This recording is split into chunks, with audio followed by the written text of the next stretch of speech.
Wait. Oh, the countdown. Hang Hello! on. Hi. Welcome to Curriculum of Wonder. Tonight's a little bit chaotic. Sorry, folks. Thanks for Ta-da! joining us. This is our Strixhaven homebrew actual play Dungeons and Dragons game.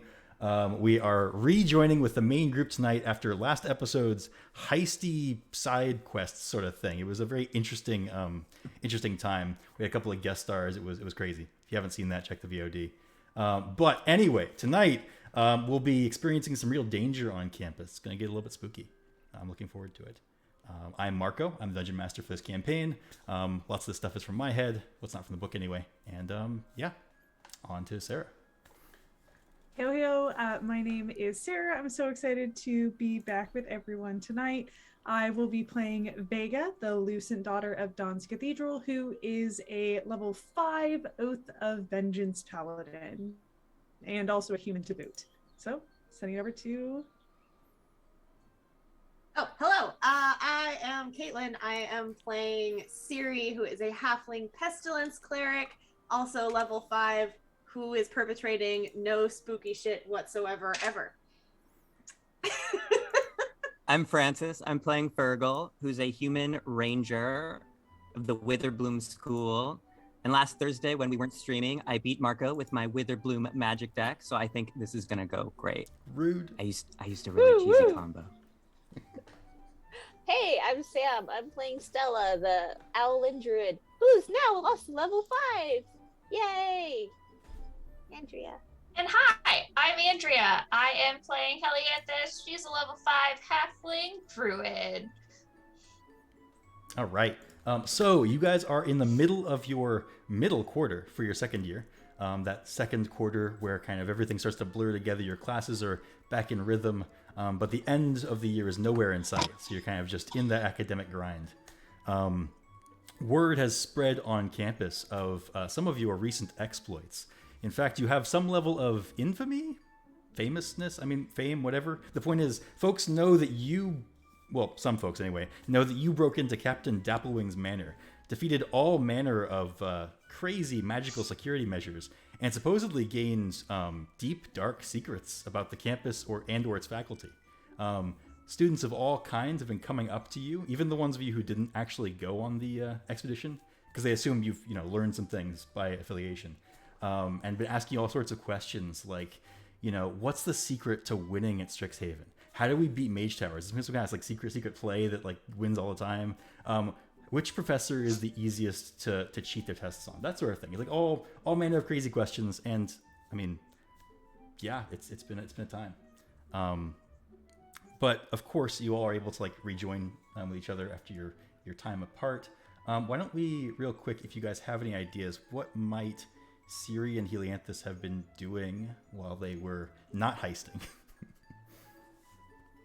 I was in the swamp doing swampy plant things, looking for new substances to play around with, and just generally just swamping.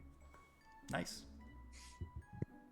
Helianthus was becoming one with the earth and exploring molding earth to create beautiful works of art. Nice. Fantastic. Yeah, absolutely. And then we'll say you guys meet back in your dorm room after reconvening. You probably have a fair amount to talk about. Why don't you just roleplay amongst yourselves? Take it away. I leave you all for 2 weeks and you break into someone's house? It's not like someone actually lives there. He's quite dead, It's just named after him. It's just like offices that no one was using because it was nighttime. Right, and I kind of get... yes, lots of things. Didn't take anything. We left everything exactly as it was, but I think it was kind of the whole point to break in and make an experience of it, or whatever professors say. Yeah, they clearly know that you did it, and like nobody's come after you, so they obviously don't care that much. Or it's because we've got dirt on him. Or that. Yeah, that too. We got dirt on a lot of our friends. I don't know if we should be spreading it, but our good friend Xanther is not doing too good at school. Maybe we should invite him to our study groups or something. Helianthus, you could be a big help to him. Yeah, we could use our snooping for good. Yeah, I mean, he's never mentioned being bad at school. That doesn't really surprise me. He doesn't sound like the kind of person that would admit that or care, really. But yes, study sessions, I will add that to my to-do list. And we found a funny robot who told us, like, a lot of dirt. Mm-hmm. He was actually quite rude. But he said something pretty interesting about how, like, Mina's the coolest faculty member ever? Something like that? That's like what he said. Mina? I don't is remember the that part. faculty member, is she? That's what was really confusing, because she had a student file that was like, this student is freaking amazing, blah blah blah blah blah, but she's like lazy or something. I think she was like not fulfilling her full potential, but not lazy, but just could be Could do doing more. Yeah. So some people think she's a student, but the weird robot was talking like she wasn't a student. So do you think she's the dragon that messed up her cover story? I mean, could be. Maybe she could also be like a TA or something. Maybe she like teaches classes, like if she's advanced. Yeah. Or she could be a dragon. I mean, I don't know. When she came to us with that rumor about dragons. Maybe she was just trying to like throw us off the scent. Oh. It's a very dragon thing to do. Oh, we could convince her to join Witherbloom. She's already like half focused in black magic. It wouldn't be that big a stretch. Yeah. And then she could be What is she right now? Silverquill? yeah. You just change schools. I thought. No, once you not to take- change, to add. She's the note said she should be double majored or triple majored. Here is the student file in question for folks who... Just curious, why exactly were you reading up on all of our friends? Because it was there! I don't know. The notebook just started filling on its own. So, theoretically, if someone were to just leave your file around, would you want your friends to just pick it up and read everything about you that you didn't deign to tell them? I mean, Only that'd if be they were fine. going to use that information for good, like we are. It just seems so invasive. I feel like somebody spent a lot of time and energy to write down these files or handouts and put them in these unlocked drawers for us to see, and it would seem like such a waste to not see all this hard work. I don't understand what that means, but I feel like you're onto something. We're gonna use it for good. We're gonna try to help our friends.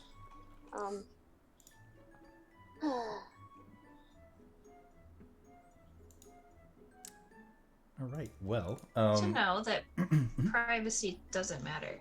Good. I mean, Good. only if you're trying to hide something. Yeah, Rampart. Oh yes, we should. You know what? I might invite them to the Lopping Club. I think they could. It seems like maybe they could benefit from some fun extracurriculars. They like sports, and LARPing has a bit of a, it has that physical aspect to it.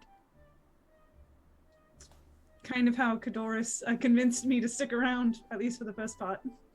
Turns out it's actually pretty fun. And like, I'm looking at their handout now. With all the jewelry and the sashes and everything, like I think they like dressing up. I think Oh, they'd be actually- into the costume aspect. Or even perhaps Cheer Squad might also be a good fit. Well, if they're on the field, I don't know if they can be cheering too. Oh That'd be right. kind of hard. It's hard to But- cheer for yourself while you're sporting.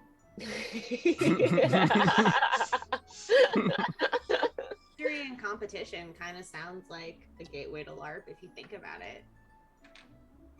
Like, LARP is kind of historical and it's kind of a competition, right? Depends on who in the club you talk to, but some people would definitely argue that opinion. I mean, I like more of the combat pieces, but I'm slowly coming around on more of the role playing, I guess you might call it. But we should see about inviting Rampart to other things we get up to. Sure. All right, those were the 3 student files you gained access to. Brief recap is that Xanther has an issue with focus and likely will be on academic probation before too long. Rampart has issues with making social connections because they're so very serious about everything. And Mina, kind of on the opposite end, is perhaps too good at everything and not taking school as seriously as she could be. Not that she needs to, because she's great. Did you find anything on Urzmec Talk? There was a file. We didn't read it. No. That's Caitlin's reaction. Siri did not react. In any case, you guys go through the semester. As mentioned, you've gained a bit of notoriety on campus. Folks treat you with some deference, some respect. As you pass through the hallways or long walkways on campus, folks do kind of whisper amongst themselves. Upperclassmen tend to be a little bit more reserved about it, but you definitely notice you're getting looks from all sorts of students on campus. In stark contrast, faculty that you're not familiar with hurry past you. They seem to want nothing to do with you. This breaks my heart. When that happens, if I make eye contact, I'm just gonna nod knowingly. Yeah. Why do the faculty not like us? Because they think we know all their secrets now. Yeah. They I are wasn't cowards. even there. That's not fair. Guilt by association. Yeah, sorry about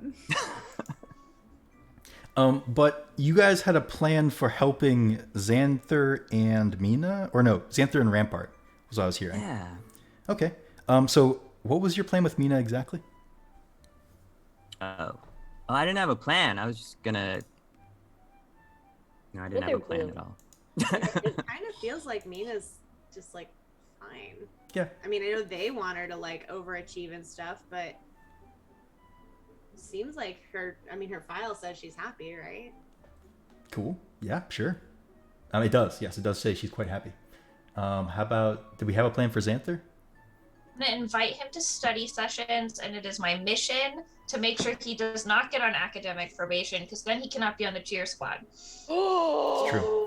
Oh. But inviting him to study sessions does go over quite well. He's not a slow student, but you do find yourself having to kind of like bring him back all the time. He'll go off on tangents. You'll notice him kind of over on the side sketching some new cheer formations, or just writing Strixhaven rules in big glitzy like balloon letters in all the margins. But he's a really fun study partner, very enthusiastic, and whenever you teach him something new, he kind of goes off about how great a teacher you are.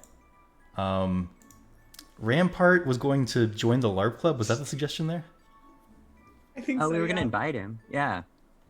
Yeah, Rampart does join the LARP club. They feel a little bit odd about it, and when they first show up, they're very, very awkward. They kind of stand off to the side watching folks, trying to understand what exactly you're doing. When it comes time to like actually do the LARPing, folks are all in costume. Rampart kind of takes charge, rushing forward towards the other team and bowling a huge swath of them over. And then, trumpeting loudly and swinging their play sword as if it's a real blade, knocking yet more folks on their backs. Quickly, the LARP session is called, and a meeting is convened to explain to Rampart exactly what's supposed to go on. They do figure it out eventually. It's a very odd concept for them. But they, over the course of a couple of weeks, perhaps, do assimilate into the LARP club. And you will notice them kind of making friends and fitting in and finding some common ground with folks who aren't into history or competition. Who is he hanging out with? Who's he friends with? Kidoris and Rampart seem to get along really well. Kidoris is very curious about history in general, so they have that common ground. And yet Kidoris is very much a creative soul. So Rampart has that element to grow into, I guess. But they enjoy talking about history and historical battles. Cadorus is all about that. Nice. In any case, you do have a. I guess some of you have a free period coming up. Maybe you've all agreed to just join each other for one of the classes that some of you aren't in. There's supposed to be a practical seminar in Life Auras and Necrosis, another Witherbloom class that many of you are taking. And I guess the rest of you have a free period, so you can join up and see what's going on with Life Auras and Necrosis. It's certainly a title for a course.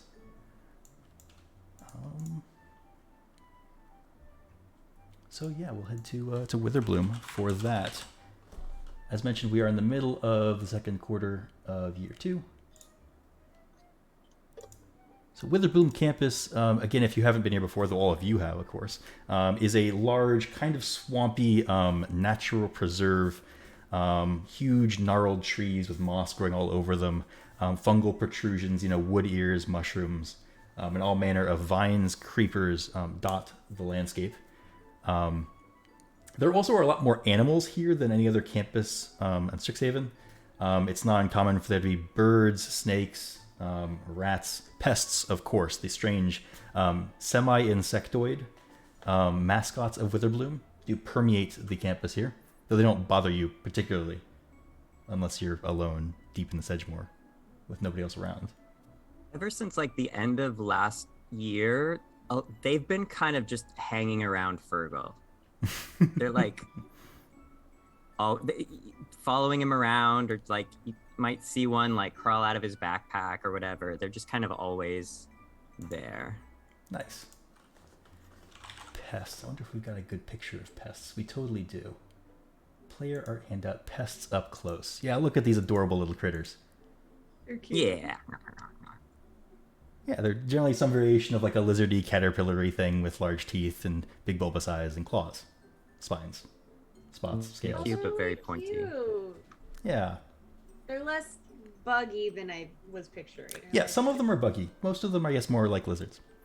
I like the lizardy ones. They're just big chongo lizards. they're just chonky boys.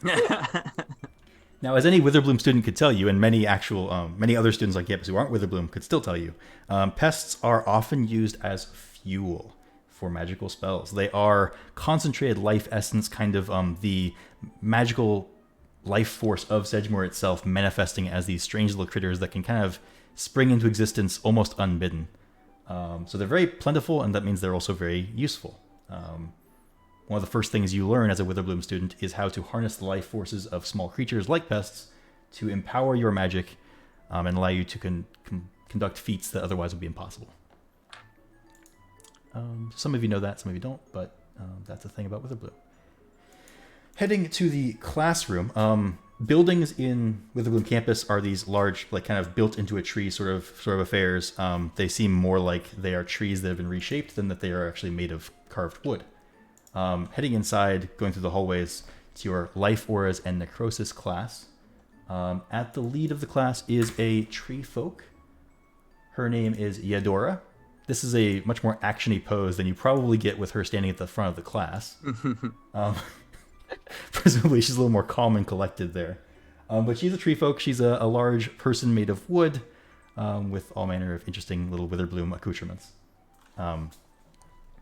For this class, we'll be heading out to the Sedgemoor. I've prepared a number of small plants for you to work on.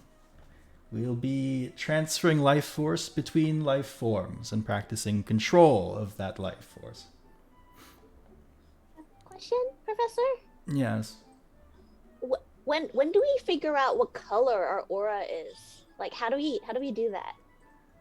Oh, that's not in the purview of Witherbloom, my dear. We don't concern ourselves with the colors of life force, more the magnitude and power. But this is the life aura. I can class, tell you right? your life force is quite powerful.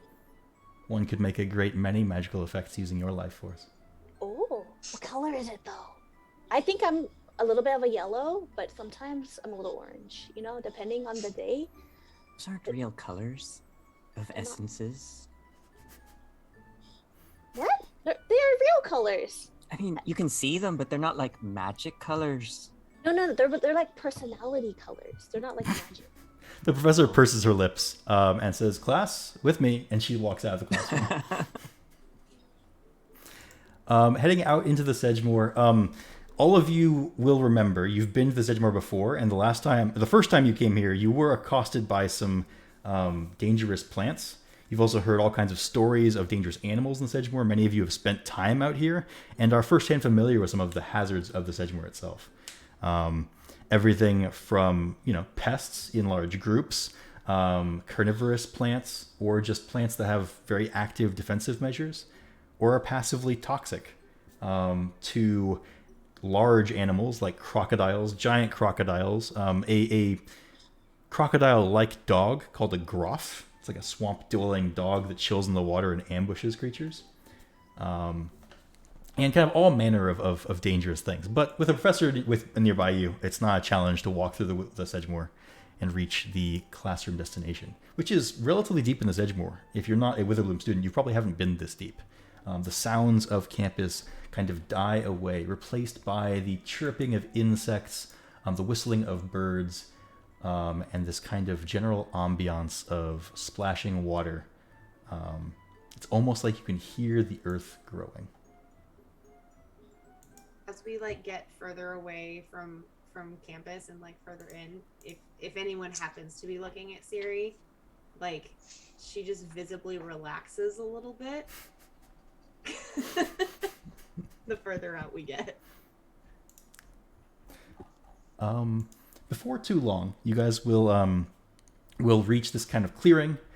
In the clearing, the ground is quite damp. It's it's very wet mud.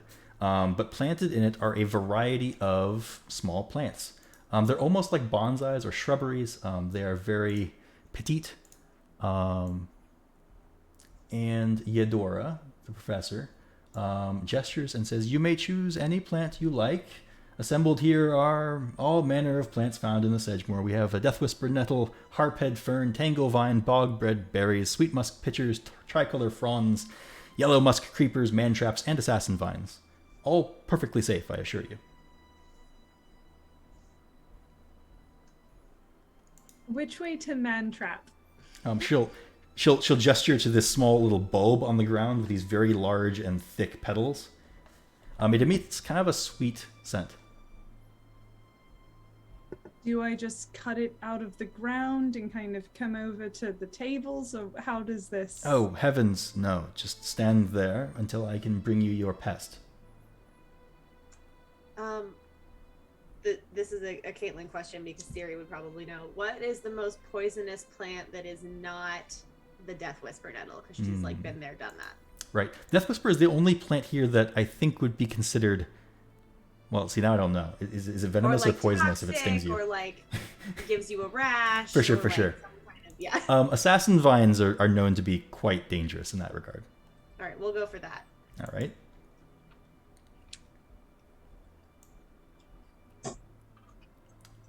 What sort of plant? Go ahead. Big one for the man traps. What's left? Harphead ferns, tango vines, bogbread berries, sweet musk pitchers, tricolor fronds, yellow musk creepers. Ooh, yellow musk creeper. That sounds good. I'm gonna go to that one. Nice. Yeah, that one's a small little plant. It's just a vine with a large yellow flower. Again, it kind of smells strongly. The smell isn't necessarily sweet, but it does kind of pique your interest. Nasally speaking, if you know what I mean. It's an interesting smell. That's not how you say that, I'm sure. There's a better word for it. Anyway, how about Stella? She wants the breadberry, of course. Right, nice. And this little shrubbery of a bogbreadberry bush already has a number of bogbread berries. They're small, probably not quite ripe, but they look kind of tasty. This is a good color. What about Helianthus? Oh, I'm just observing. Okay, for sure. Once all the students have positioned themselves near a plant, Yedora will kind of gesture. She rises her hands up as if pulling something in the air. And out of the ground next to your plants wriggle up these little pests. They kind of shake themselves free of the dirt, look up at you, and let loose these little squeaking sounds, expectantly. Eudora says, "Now, students, using your magic, reach out, grasp the life force of your pest, rip it from its body, and imbue that life force energy into the plant. You'll know it worked when the plant grows and blooms. If the plant dies, you will have failed."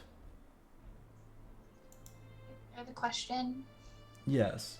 Does the transference of energy create a visual effect in the transferring process? It can be visible, yes. If life forces are powerful, the transference can create a sort of a light stream between the subjects, if you will.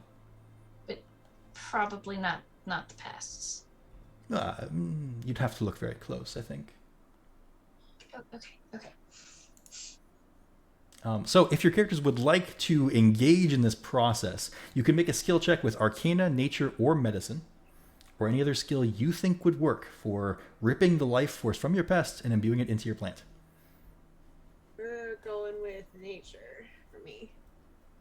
I am Siri, too. Caitlin is feeling some kind of way about this, but Siri doesn't hesitate at all.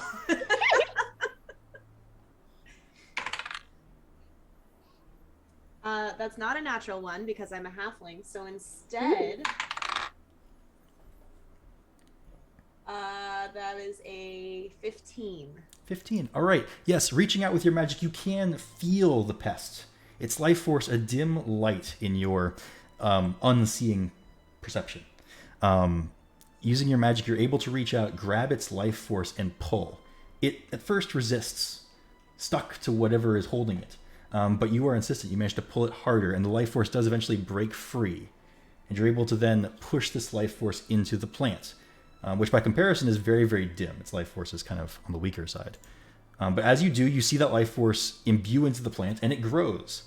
Your assassin vine kind of tripling in length, large spines growing along its viney exterior. And it begins to kind of writhe around as if seeking something to climb on. Or grab. The professor comes over to Siri and says, "That was very well done. Precocious, even. Have you done this before?" Well, not this specifically, but I spend a lot of time with plants. Well, you have promise. I kind of like smack the vine as it like comes towards me a little bit, just like no. Oh, it'll writhe around your arm. Yeah. Which does like hurt a little bit. Those thorns are pointy. Thankfully, it's still a juvenile assassin vine, so it's not quite at the level where it's a real threat to a full-sized humanoid. I kind of just like it's like when you get a kitten and it kind of like gnaws on your hand. A little bit. Like, just letting it do its thing. Nice.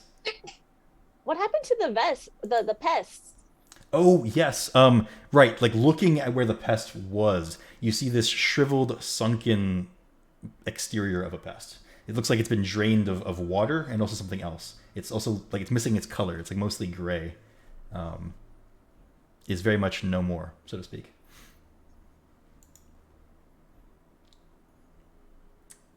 But that's what they're for. Yeah.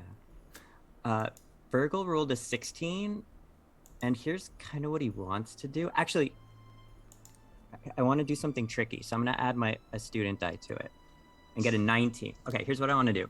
I'm metagaming a little bit, but Virgil has expertise in nature, so there's a decent chance he'd know this, that yellow musk creepers, they, with their pollen or whatever, they can zombify bodies, right? So he wants to pull the essence from the pest into the musk creeper, and as the musk creeper gets bigger and healthier, maybe like rub the pest's nose in the flower or whatever. He wants to like zombify the pest with the yellow musk creeper. Interesting. Yeah. So you figure out this process, and you're able to reach out and like pull the life force from the pest. Maybe you're finessey enough to pull just enough that the form is still relatively intact for the pest, though its life is clearly gone. You rub it into the flower. You see the pollen kind of get on it, and you do see kind of rapidly this little green, I guess, seed kind of sprout outwards. Little tendrils beginning to grow from the back of the pest and spreading along its back. a little tiny yellow flower, more like a bud than a flower, really, kind of does emerge from that seed. And the pest starts to wiggle its arms a little bit. It's the circle of life. Yeah, Professor comes over and says, "That is most impressive. I see you've learned something about how yellow musk creepers operate. Quite the danger in their native Chult." I will definitely watch out for them if I encounter them in the wild. Fergal did just literally make a Bulbasaur. Yes. Good one, Caitlin.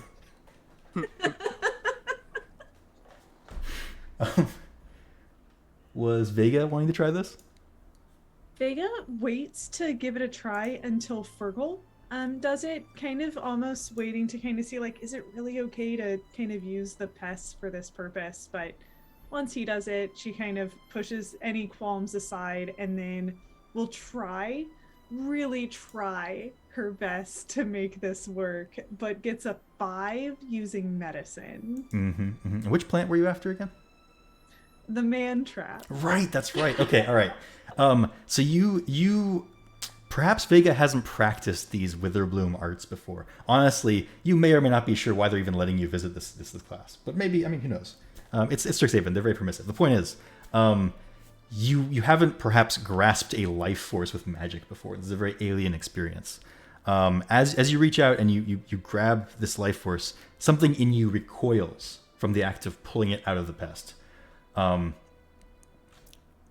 You panic. There's an element of like realizing that what you were about to do was not what you want to be doing. Perhaps in your panic to withdraw, you accidentally break the life force of the plant on your path out. We'll say.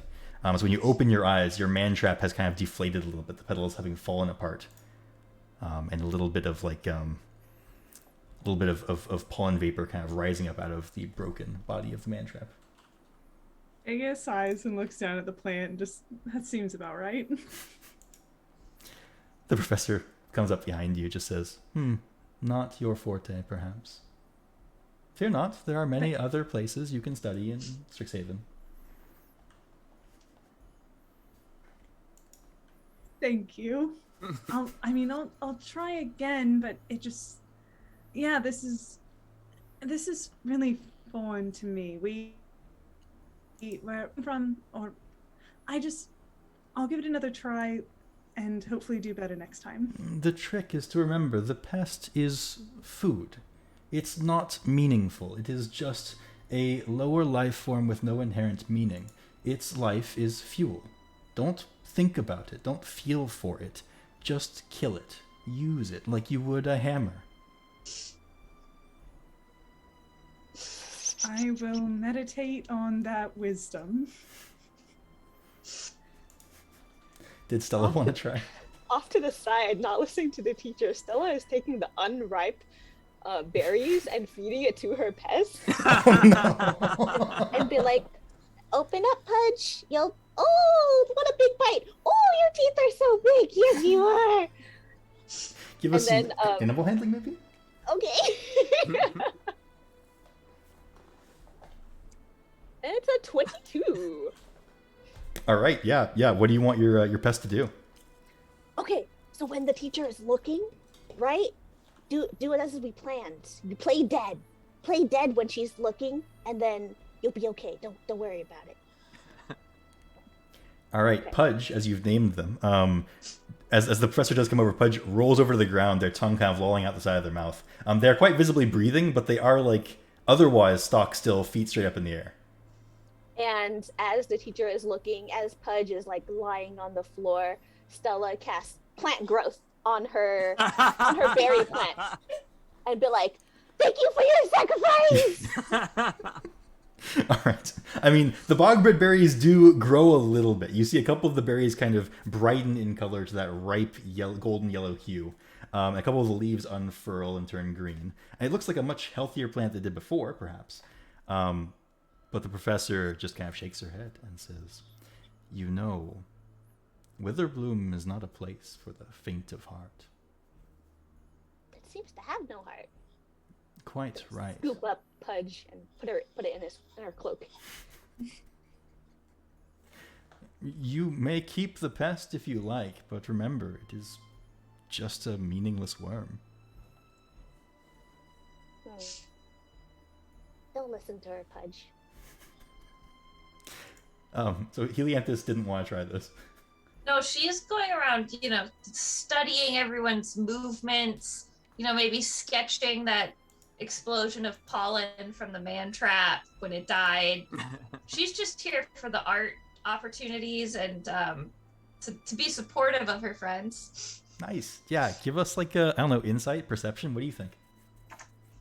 I am trying to perceive those wispies For that sure, yeah. sometimes happen. She said if I looked really close. Mm-hmm. That's a 14. Okay. You're watching pretty carefully. It's a very, very difficult process because you're not sure when it's going to happen, right? All these students are kind of focusing, reaching out in their minds with their magic. You don't see a very visual indication of when it's going to happen. So it's hard to catch it. That said, you do catch one of the students. They kind of gesture, and then the pest does perish. And the plant swells, and you could swear you almost saw something. There's a brief flicker between the pest and the plant. It looked like maybe a stream of water, but transparent and vaguely ephemeral. In any case, the lesson proceeds apace. Many of their students are having more difficulty than you. Some of them had a great time of it and have already moved on to second or third pests, continuing to feed their plant more and more life force. And some of their plants you'll see are getting absolutely massive. One has a harphead fern that now towers 8 feet tall with these huge fronds that reach out around them. When before they had like a little, 1 foot tall bump of a fern. So clearly there's a lot of aptitude here. That said, don't mind me.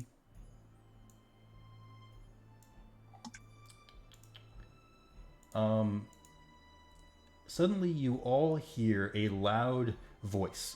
It booms out as if it's emanating from everywhere all at once.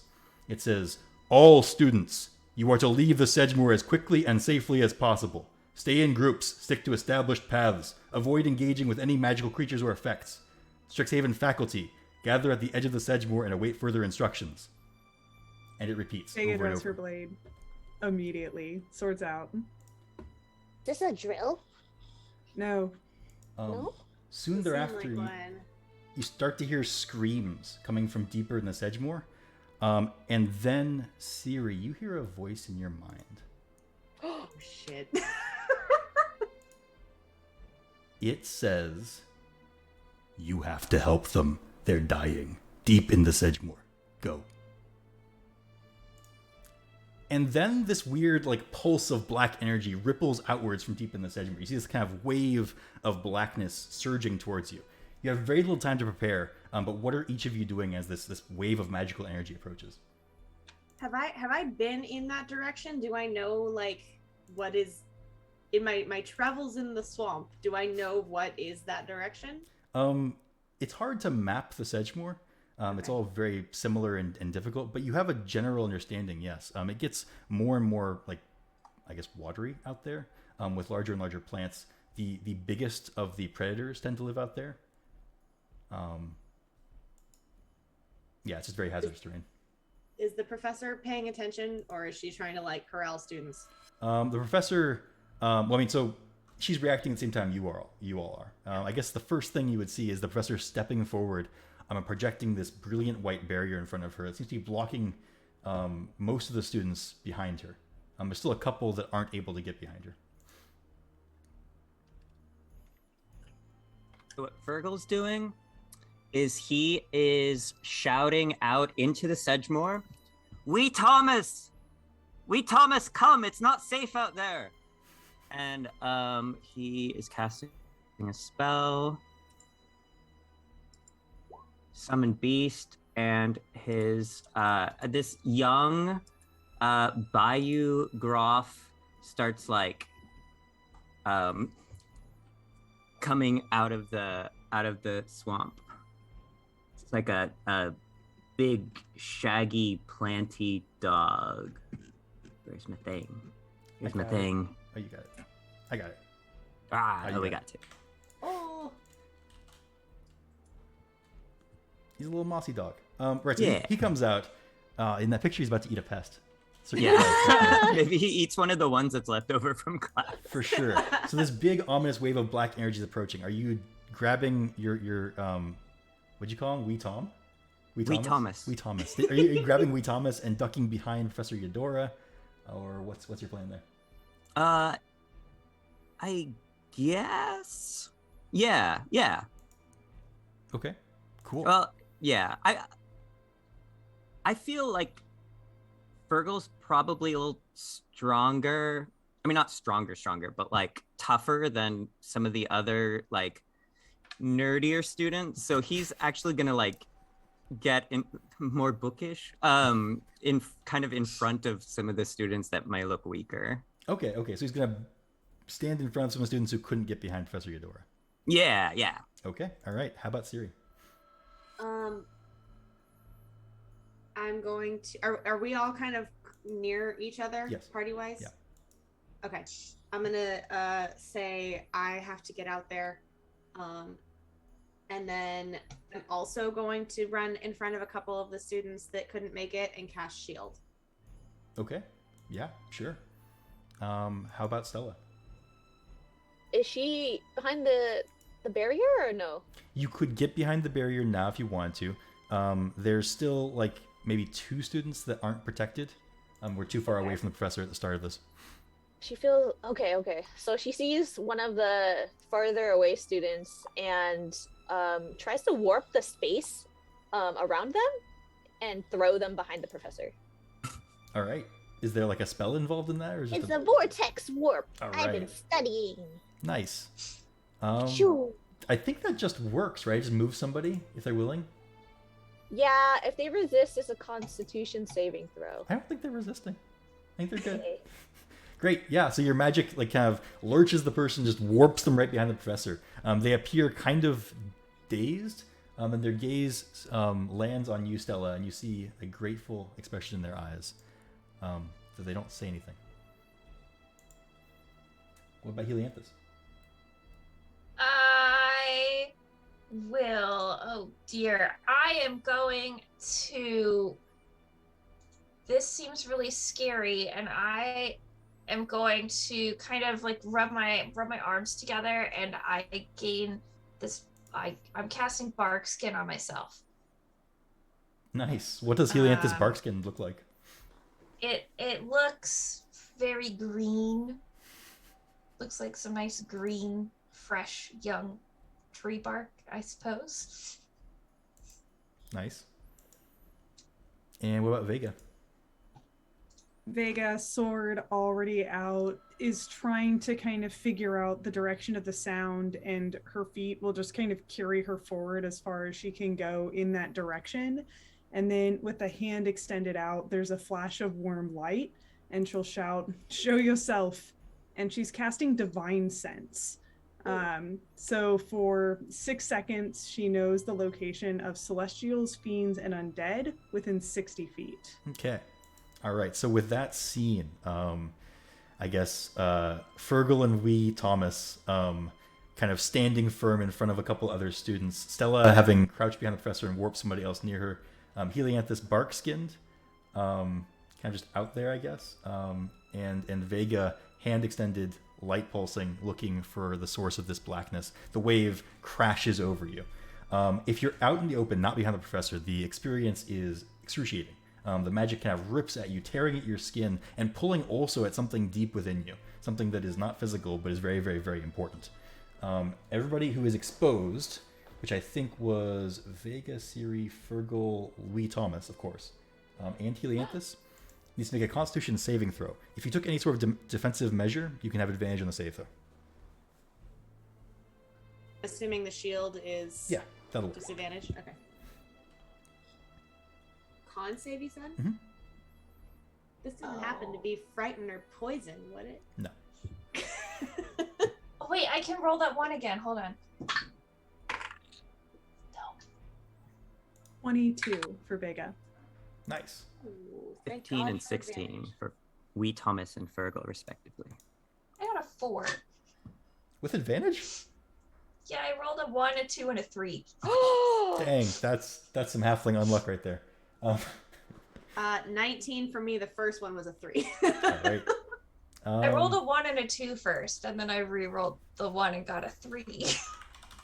So if you got below a 15, you do take 14 points of necrotic damage as this wave washes over you.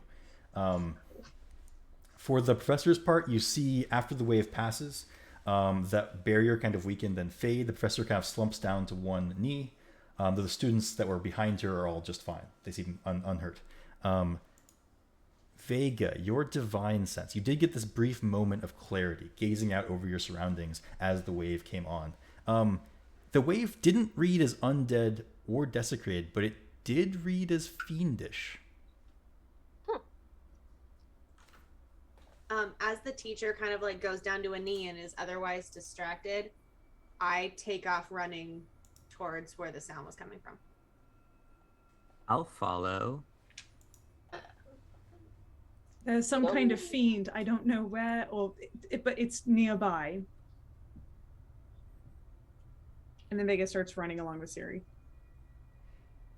Oh, and as Are you Fergal's going, he's empowering his shillelagh. Helianthus, are you okay? Do you need help up? We gotta go, I guess. We're going that way. This is fine. All right. So as you guys push forward into the Sedgemoor, occasionally you have to cross between little islets that kind of rise up out of the muck of the marsh. When you cross between those, the water and the deep kind of sludge beneath it do suck at your boots, pulling at you. You're immediately covered in grime, as inevitably you will eventually fall into the muck in one way or another. Whether it's the slippery slopes of these islets.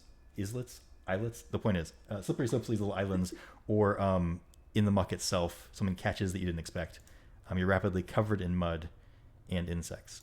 As you keep going, you do hear those screams continue. Shouts, you even hear spell blasts, these powerful explosions. You might even feel wind from some of them, like just a brief little gust. Clearly, magical battles are being waged deeper in the Sedgemoor. As we're running, I just kind of like open my mind and kind of mentally shout out into the void. Like, if you can hear me, what is this? What's going on?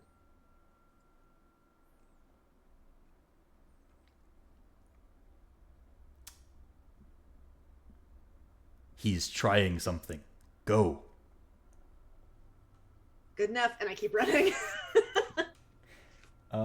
Right. Fergal, activating those magic dungarees, you're actually able to like run through the Sedgemoor more or less as if it was solid ground, which is a very odd thing to watch if you are one of the people in the Sedgemoor, like pulling your legs one after the other through the muck. But yeah, the swamp is no obstacle for Fergal with your magic dungarees. Stella's flying. Nice. No mud, please. Mm-hmm. I'm druid crafting little like pockets of plant that I can step on. Okay. All right. Nice. Do Vega or Helianthus have ideas for traversal? Or you guys just roughing through it, just powering through the mud? Vega, I think actually like Vega, just because of her kind of long stride and strength, she's just barely able to kind of keep up with Fergal and Siri. Probably is like actually a little bit behind them because she doesn't have a good way to traverse this other than grit and determination. There's a bit of like slashing at vines with that longsword to clear some of the way, but mostly it's just her very hard body crashing through the Sedgemoor. Mm-hmm. Did Helianthus have a plan here? I am not fast. Hmm. Got little legs. It's a hard time. It's tough going to the Sedgemoor for a halfling. Any ideas? Let me see. Well, this is really scary. It's very scary. This thing. What does the scary one do? Hold on. Where's my thing? I think scary is helpful. Hold on. I can expeditiously retreat in the direction of danger. All right. Yes, your fear magically powers your legs, and you start to like windmill run across the Sedgemoor. My face is a little glowy. That's probably fine. All right. If you do happen to look back, you'll see the professor kind of gathering herself. She's getting the students and moving out back away from the Sedgemoor. Some of them do point at you and shout, but the professor seems to be intent on getting what students she has access to away. Who had a high passive perception? Fergal's is 16, which is pretty good. That is pretty good. Okay, yeah, we'll go with that. 17. 17. Okay, yeah, nice. So Fergal and Stella, both of you, especially Stella, because you have the vantage point where you're up there flying. If you look back at all, you see the students evacuating, the professor helping them, of course. But you also notice those plants that you raised, they're doing some pretty strange things, and they look a little bit odd. In fact, you see them fighting each other in like a much more active way than you might expect, freshly grown juvenile plants to be able to do. What's perhaps even more disturbing is it's not just the assassin vines and the death whisper nettles that are fighting. It's the bogbread berries getting in there and ripping branches off of other plants. But anyway, I mean, you guys can stop and check that out if you want to, but there's urgent stuff ahead of you. Yeah. Okay, cool. No, We'll I'm just gonna keep going. just note that one. We'll Yeah. keep going. As we get closer, we see another flash of light kind of come from Vega's offhand, and she'll do another ping of divine sense. Okay. Yeah, so like mechanically divine sense wouldn't have given you anything before, but I wanted to convey that like as you were watching the wave, it was distinctly of fiendish origin. I wouldn't say there was a fiend within range. At this point you're getting this like vaguely fiendish feeling from the Sedgemoor around you. Very vague, like 5% fiendish. But from like basically everything. It does seem centered on the plants though. Okay, before I thought maybe there was a thing out here, but it seems like everything. It feels the same here as it did before. Everything here is just kind of radiating with. It feels sick, in a way. Stay alert. Yeah, there's someone out here trying something. He didn't tell, or I mean, I don't know what that is, but someone's trying something bad. The plants are turning violent and aggressive. Yeah, this is not good. All right. You seem to have a sense of which way we're going, though.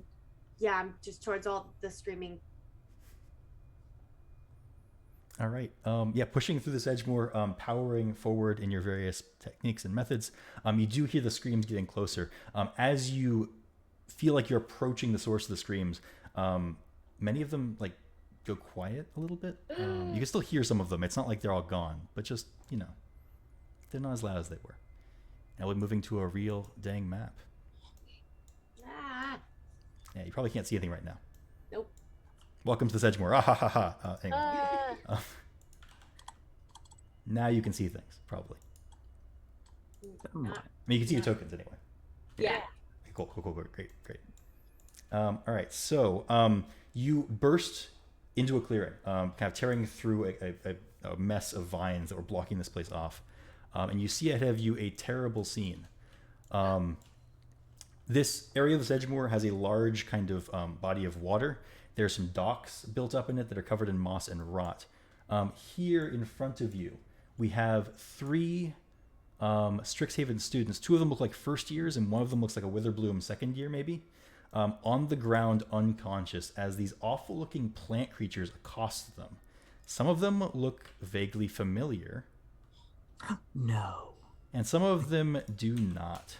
The return of the cabbages. And we're going to roll initiative here. Ah! Whoa, great. Wait, are they Awesome. legit cabbages? Oh, They nice. are little bundles of rotten and leafy greens turned all kinds of weird colors with tendrils coming out. So yeah, they're cabbages. New dice. arch nemesis returns. Andrea, these new dice are being mean to me. I am not responsible for poor dice rolls. I am responsible for creating exciting story moments. Hey. Put that on your card. I love that. Get all your dice. Sunflower.dice on Instagram. Or no, sunflowerdice.com now. Oh. Yeah, we gotta update the commands. But Yeah. we'll Oh, get to that yeah. for sure. Right. But we're fighting cabbages right now. Fighting cabbages. Bigger Cabbage priority. dice. That's a 7 for me. All right, we have Siri at 7. What's your tiebreaker? 14. All right. What about Vega? 18. All right. 18 for Vega, and then Stella and Siri. Who would like to go first between you two? Because you have the same number, same initiative, or same dexterity. Stella feels like Siri knows what's happening, so we'll wait. Cool. For Siri to go. That works. All right. Vega, you are first to act. Full steam ahead. Vega is going to kind of dash forward. The longsword is in one hand, and she's going to kind of put herself in between some of these kind of creatures that are over the students. And what she's going to do is actually hold up her longsword to one of the creatures near her, while reaching down to do a lay on hands of the student who is kind of behind her. So Vega will put 5 points into this student. All right. They come to and promptly scream, but you do see them scrabbling to their feet, perhaps. And we'll put them in initiative. Fight me. And Vega makes herself loud and big and is trying to draw attention of these creatures. Nice. Sure enough, the cabbage blight furthest east will bound in a circle and then bounce towards Vega, reaching out with some tendrils to try to constrict her. With a 23 to hit, starting strong. Yeah. All right. 7 points of bludgeoning, and you are grappled and restrained as the cabbage tendrils wrap around your leg and hold you in place.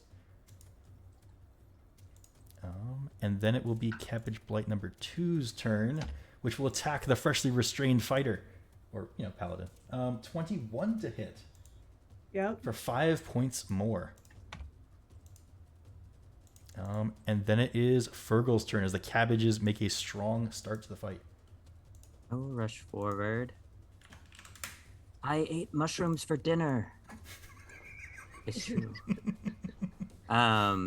Okay, I whack it with my staff. Where's my staff? Oh yeah, magic wizard staff.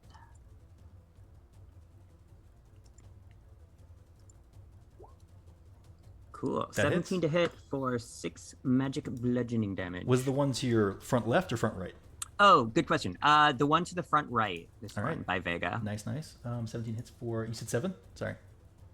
6. 6. Got it. 'Cause Okay. That's this two-handed damage. For sure, Yeah. for sure. Yeah, I mean, your staff carries into the creature, Okay. smashes one of the little mushroom caps. It seems upset, perhaps. Not particularly wounded, but upset. Good. I'm whack it again. Oh, that I don't whack it again. But so I whack it with the head of the staff and then swing it around and hit him with the back end.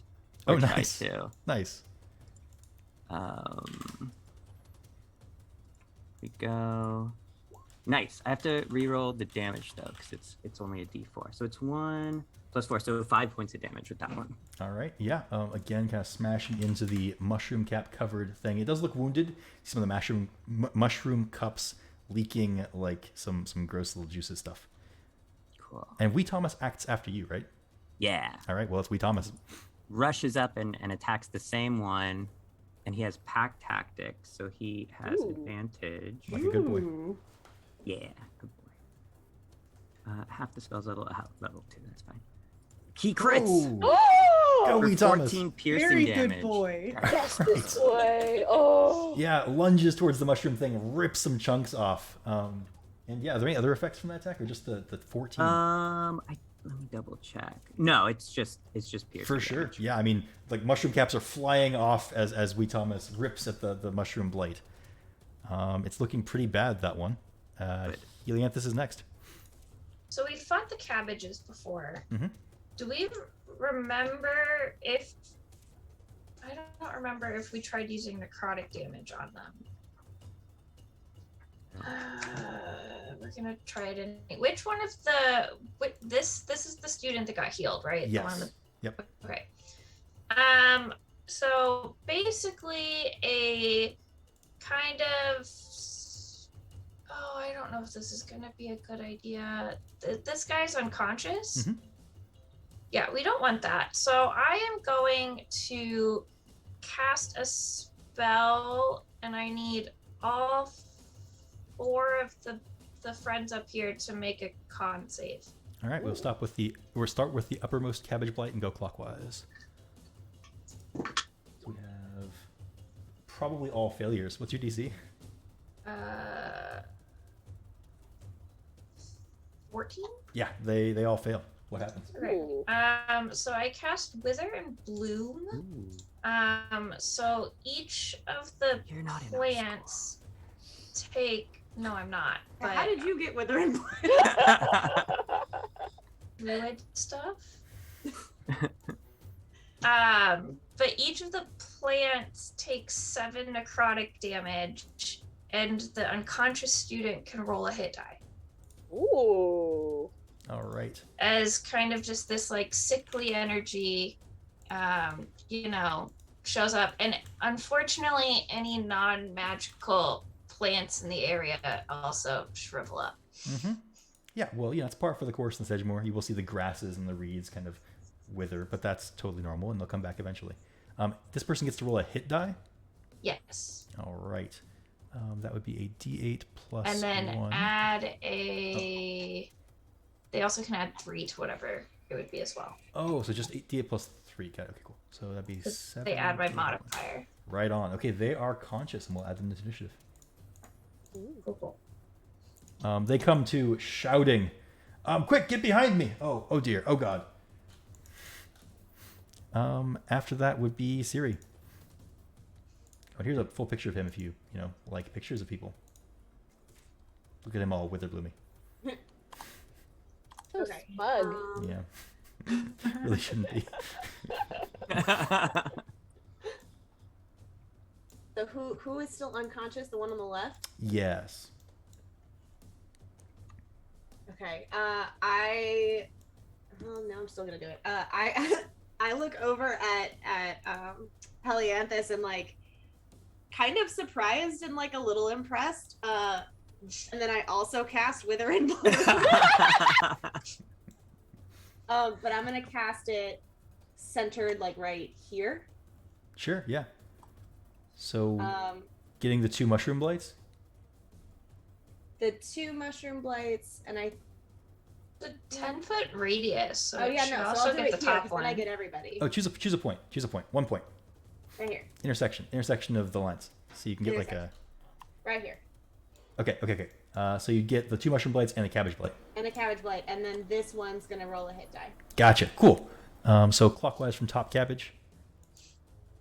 We have the cabbage succeeding. The other ones will fail. Okay. And it's 2d6. Shit. That's not shit. 7 points, or half if they fail, or if they succeed.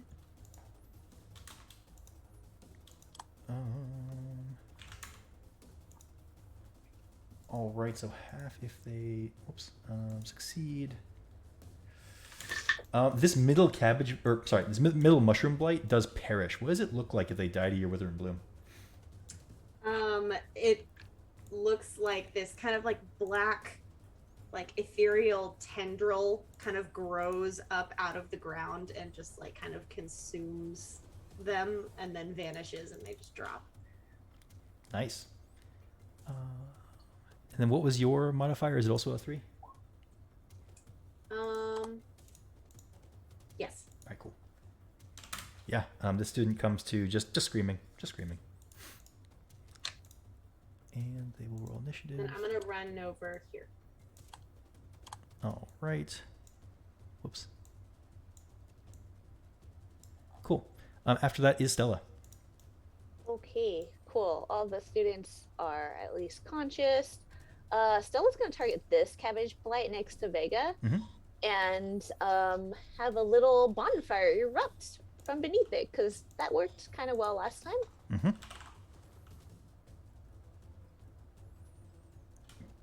It's a dexterity It's- save? Dex save, please. Mm-hmm. It fails, taking 9 points of fire. Yes, cook, little one. Mm-hmm. It does cook. You see it burst into flames, burning at a prodigious rate until there is nothing left. Oh, I burnt it. It did seem vulnerable to fire, you could say. Anything else for Stella? Fist pumps, lifts Pudge. Yeah, we did it. Pudge makes a squealing sound.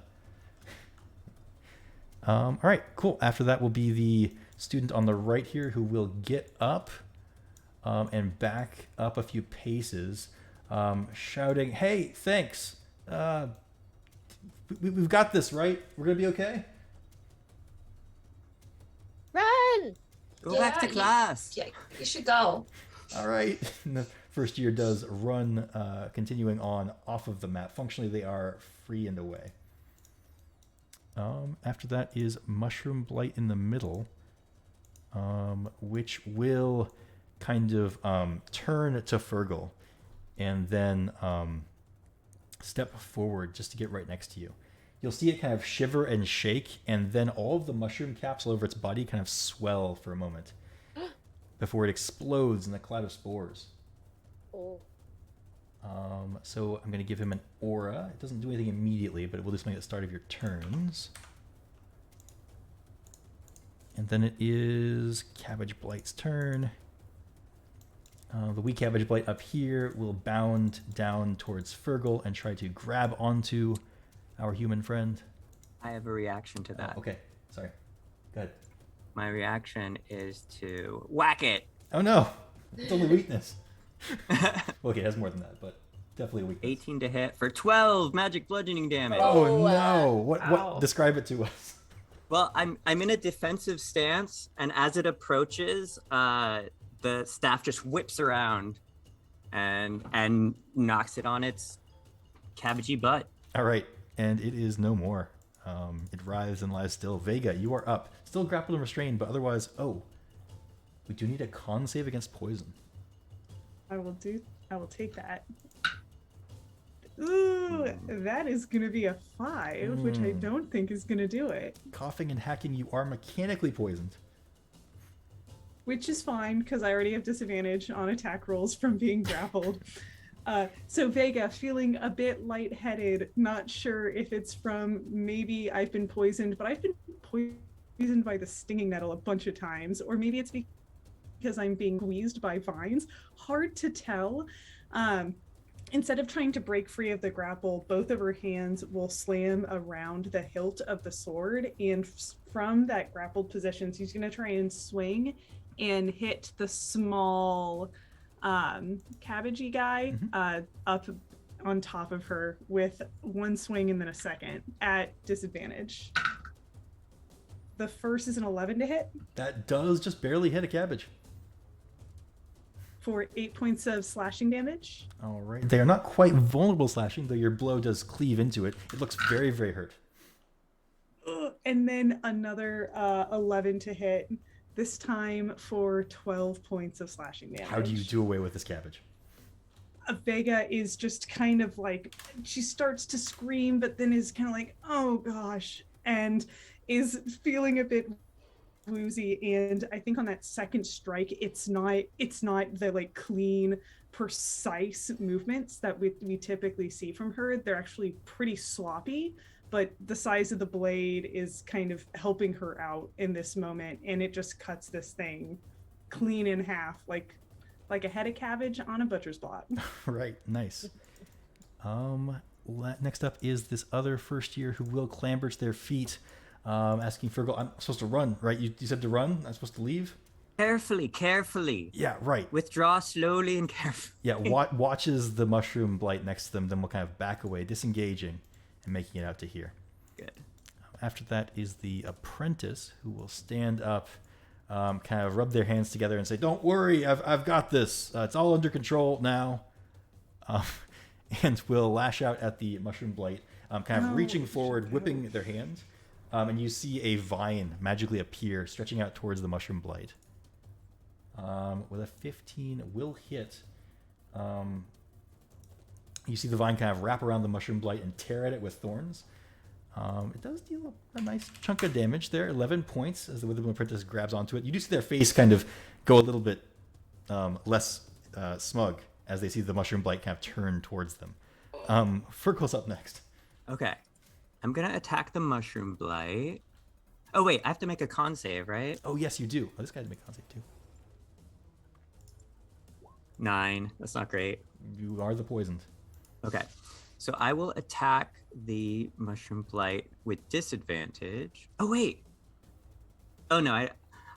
I know my dungarees give me a thing against poison. I think it's advantage, I want to say. Okay. I'm gonna reroll. I couldn't find the stats for them. 14? That is enough. You are not poisoned. Okay, cool. So I will attack normally because the swamp doesn't bother me. Okay, it's a 19 to hit for 11 bludgeoning, and first round I forgot my special swarm effects. So the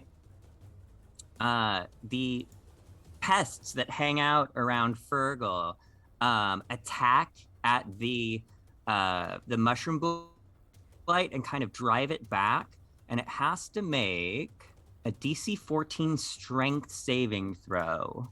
It fails. All right, so it's gonna, in the direction of my choice, it's gonna move 15 feet back this way. Cool. And then I will follow up and do my second attack.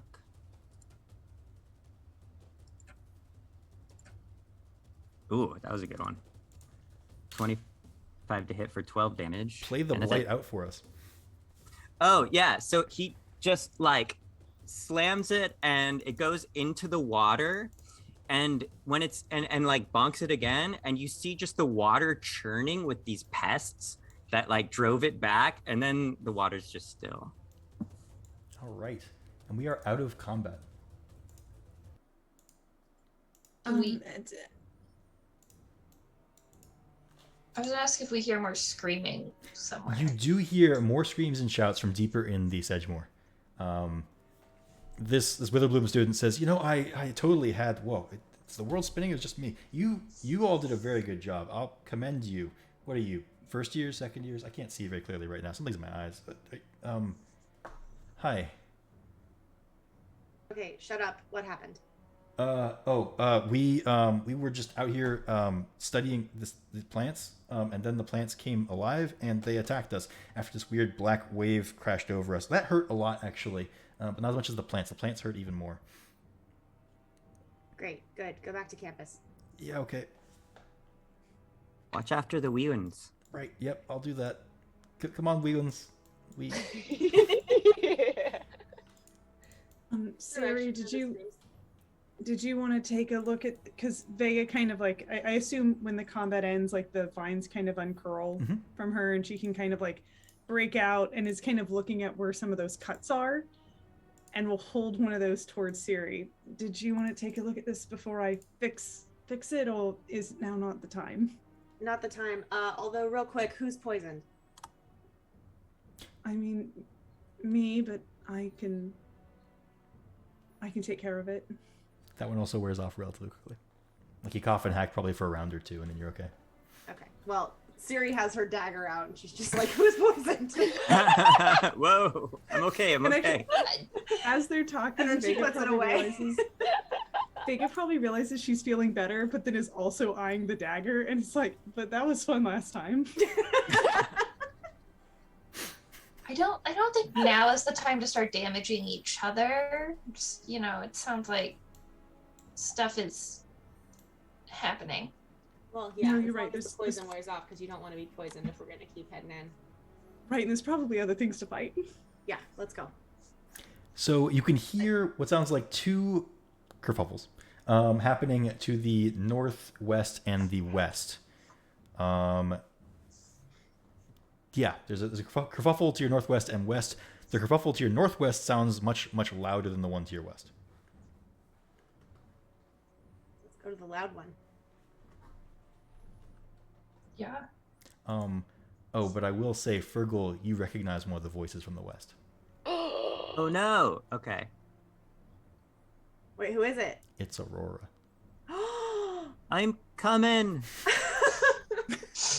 Don't worry. We start booking it. Yeah, Siri doesn't even look at Vega's arm. Like, she's just... Cool. I will go ahead and move you guys. I know the map looks contiguous, but we're going to pretend it's not. We're using this to simulate the entire stage. Yeah, I know, sorry. No, that's fine. Yeah. So we will move you all in here. Tromping across Sedgemoor. It's only like a couple hundred feet. It's not much further than the map shows it. But you come across what looks like the remnants of a battle. As you approach, the screams did die down. You see Aurora on the ground looking discolored. She's normally quite pale, but there's some greenish tinge to her skin right now. There's a first year and another apprentice also on the islet next to her. The ground looks disturbed. Well, if we're not in initiative, I'm gonna slosh over and cast healing word cure wounds on her. Okay, yeah. Cure wounds does function, but she doesn't move. Okay. Like you can see some of the wounds on her begin to close up, but she's still not moving. Okay. I'm gonna head over as well. Does this look poisony? Does this look like something that I recognize? It actually does, funny enough. The rigidity of the muscles and this kind of greenish yellowish tinge is very, very similar to what you've seen with the Death Whisper Nettle, which you are extremely familiar with. Shit. Would I know? I have an herbalism kit. Would I know how, like, what an antidote would be? I mean, I assume you've got antivenoms on you. If you don't, that's a safety oversight. Yeah, yeah, I have them. I like look at my dagger and I go, oh, fine, and I pull out one of the antivenoms or antitoxins instead, and I hand it to Fergal. Okay. Oh, okay. I will apply it, whether it's topical or give it to her like a potion, whatever. Yeah. Her eyes do flutter open, though she's breathing very shallow. She says, "Fergal, they were too many. There were too many. I couldn't stop them." It's all right. Everything's gonna be fine now. Thanks. What was it? The awful plants. Death whispers, but alive. There's something wrong with the plants. She nods.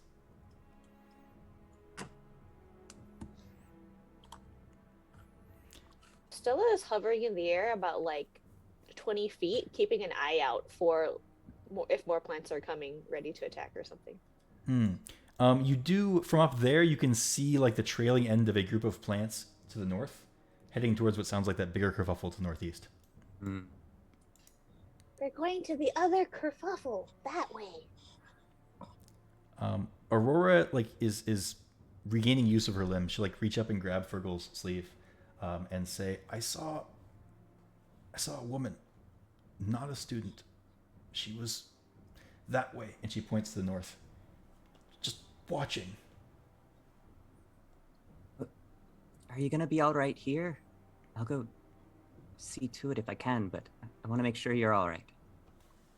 She shrugs and says, I don't feel all right, but I'm not dying.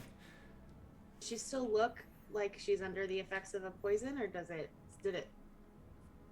It's wearing off slowly, but she definitely seems like she's still under it a little bit. Oh, I know. Wee Thomas. Guard Aurora. Don't let anything bad happen to her.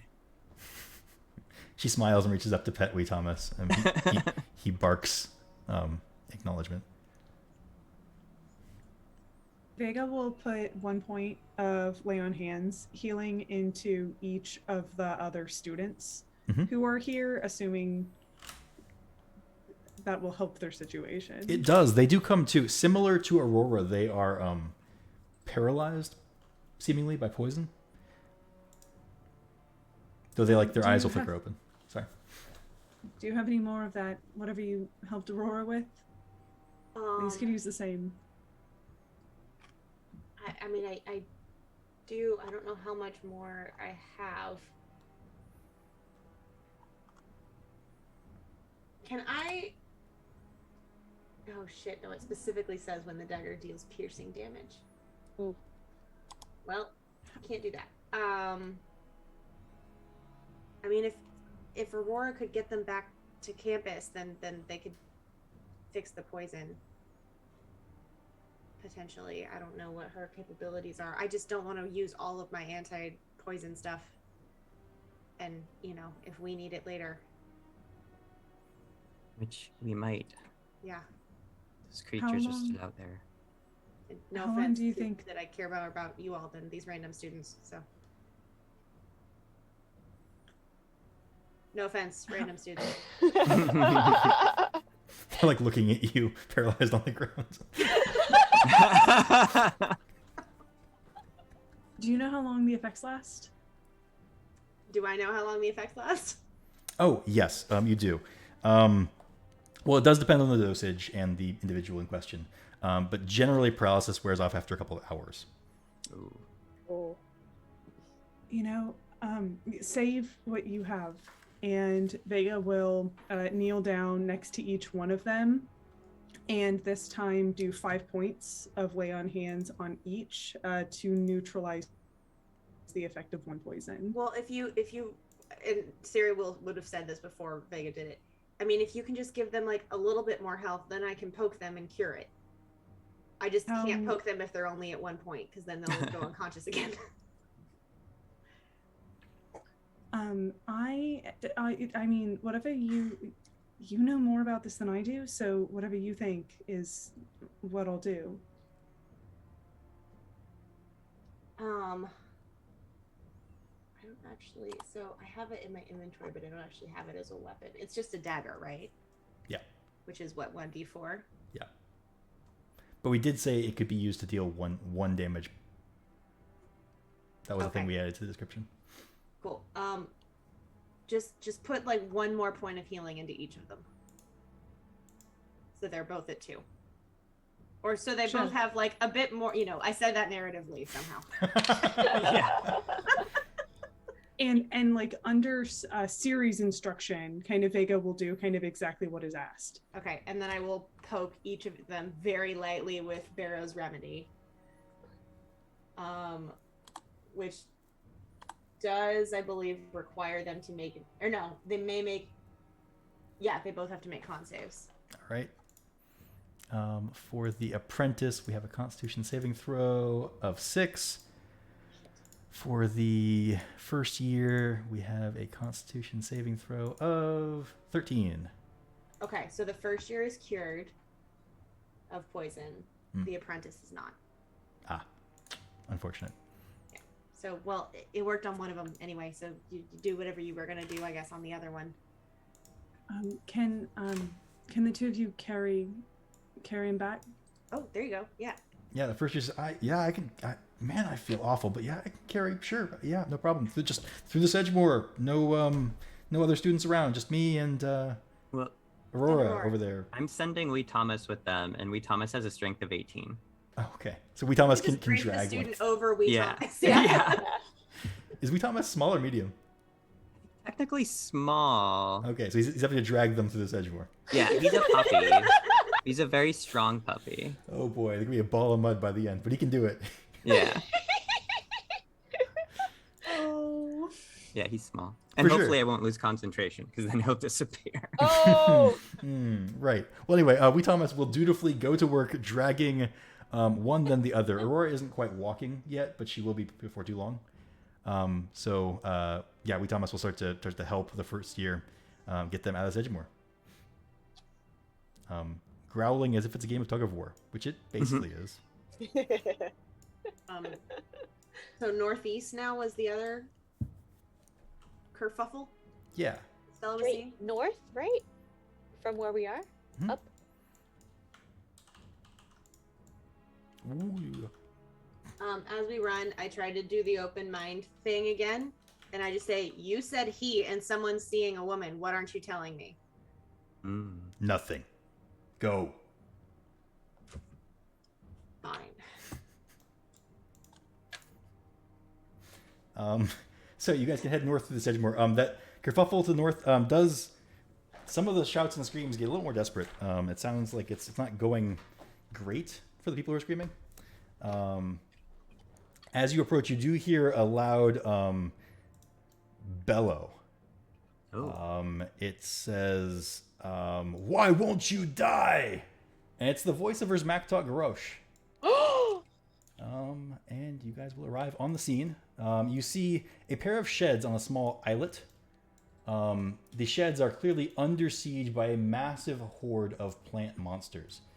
Defending each of these sheds, and I'll move your token so you can see more or less, are 1 or 2 Witherbloom students. You see a couple of students up here you recognize, though you don't necessarily know their names. You might. You heard them like once or twice. And then down here I've is... seen a miniature of her. That's right. Well, anyway. Yeah. Down here is Erzmaktok holding the doorway in front of at least 2 blights that you can see from this orientation. One of them looks altogether more dangerous than the ones you've seen before. This is a very, very spiky looking creature. It looks more like an undead than a plant monster, honestly. There are spines all over its body. And Siri, you will recognize the general structure of the plant as a Death Whisper nettle, though obviously this is like no nettle you've seen before. Oh shit. Looks like venom. Yeah. Yeah.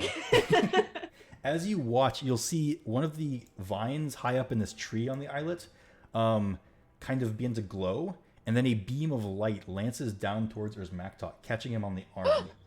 He shakes his sleeve with a pained grunt and will blast out with a pair of vines at the blight in front of him. And we can roll initiative here. Better.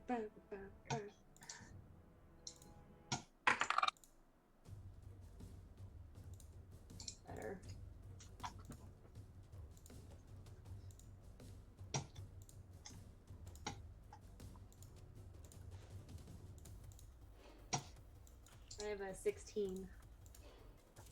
Nice.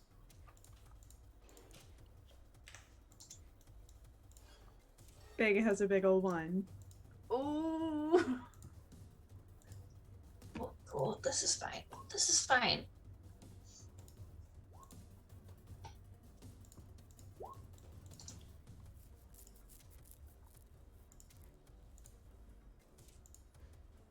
And you know, looking at the time, now that we're in initiative, I think it's a great time to go to our mid-session break Oh my god! on this massive cliffhanger. So as the party faces down this huge horde of blights, they're attacking some Witherbloom students we actually know with all sorts of dangerous new abilities. We will be right back, folks. Stay tuned. Give us about, 10 minutes? We'll be back at 8:40 to resolve this big old magical battle with plants. This is fine. Yeah, what could go wrong? Cool. Talk to y'all soon.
And we're back. Welcome back to Curriculum of Wonder. We are in the middle of some trouble in the Sedgemoor. Plants are coming to life and attacking students, and our heroes seem to be the only ones who can turn the tide against the foul plants and make sure everybody makes it out alive.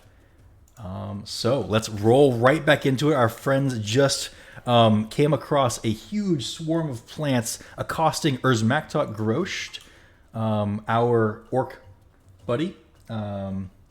He's into potions and laboratory stuff, and Siri and him do laboratory things together.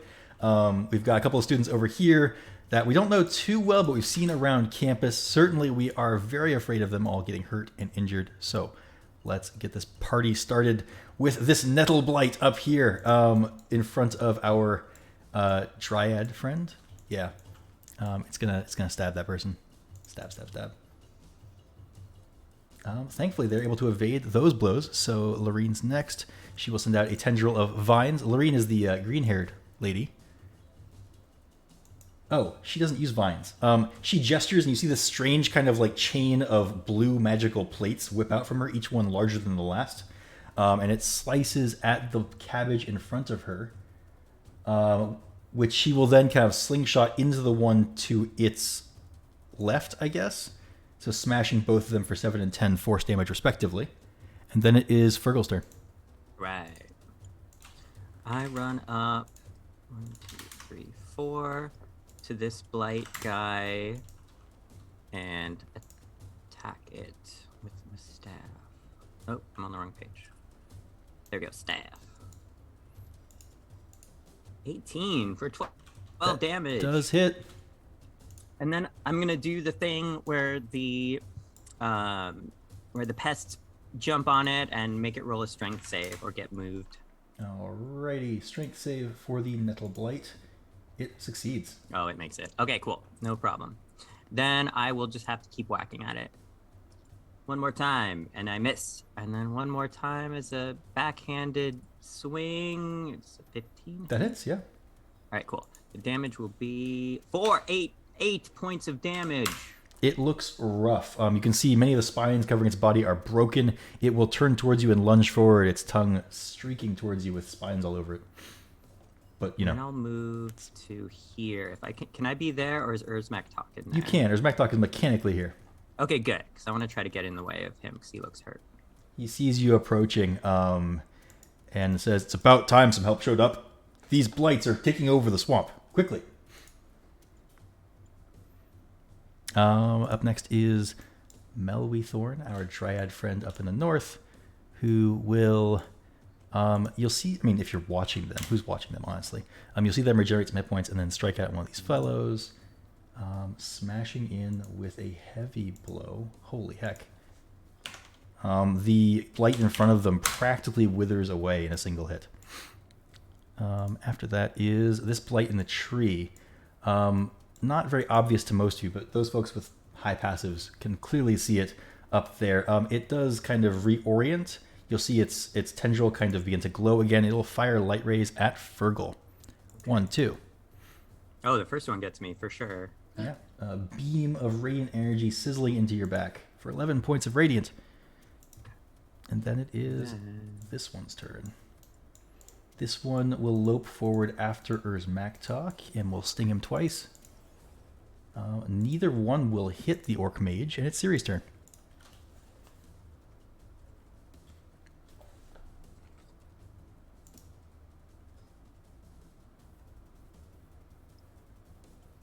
You might be muted, Ciri.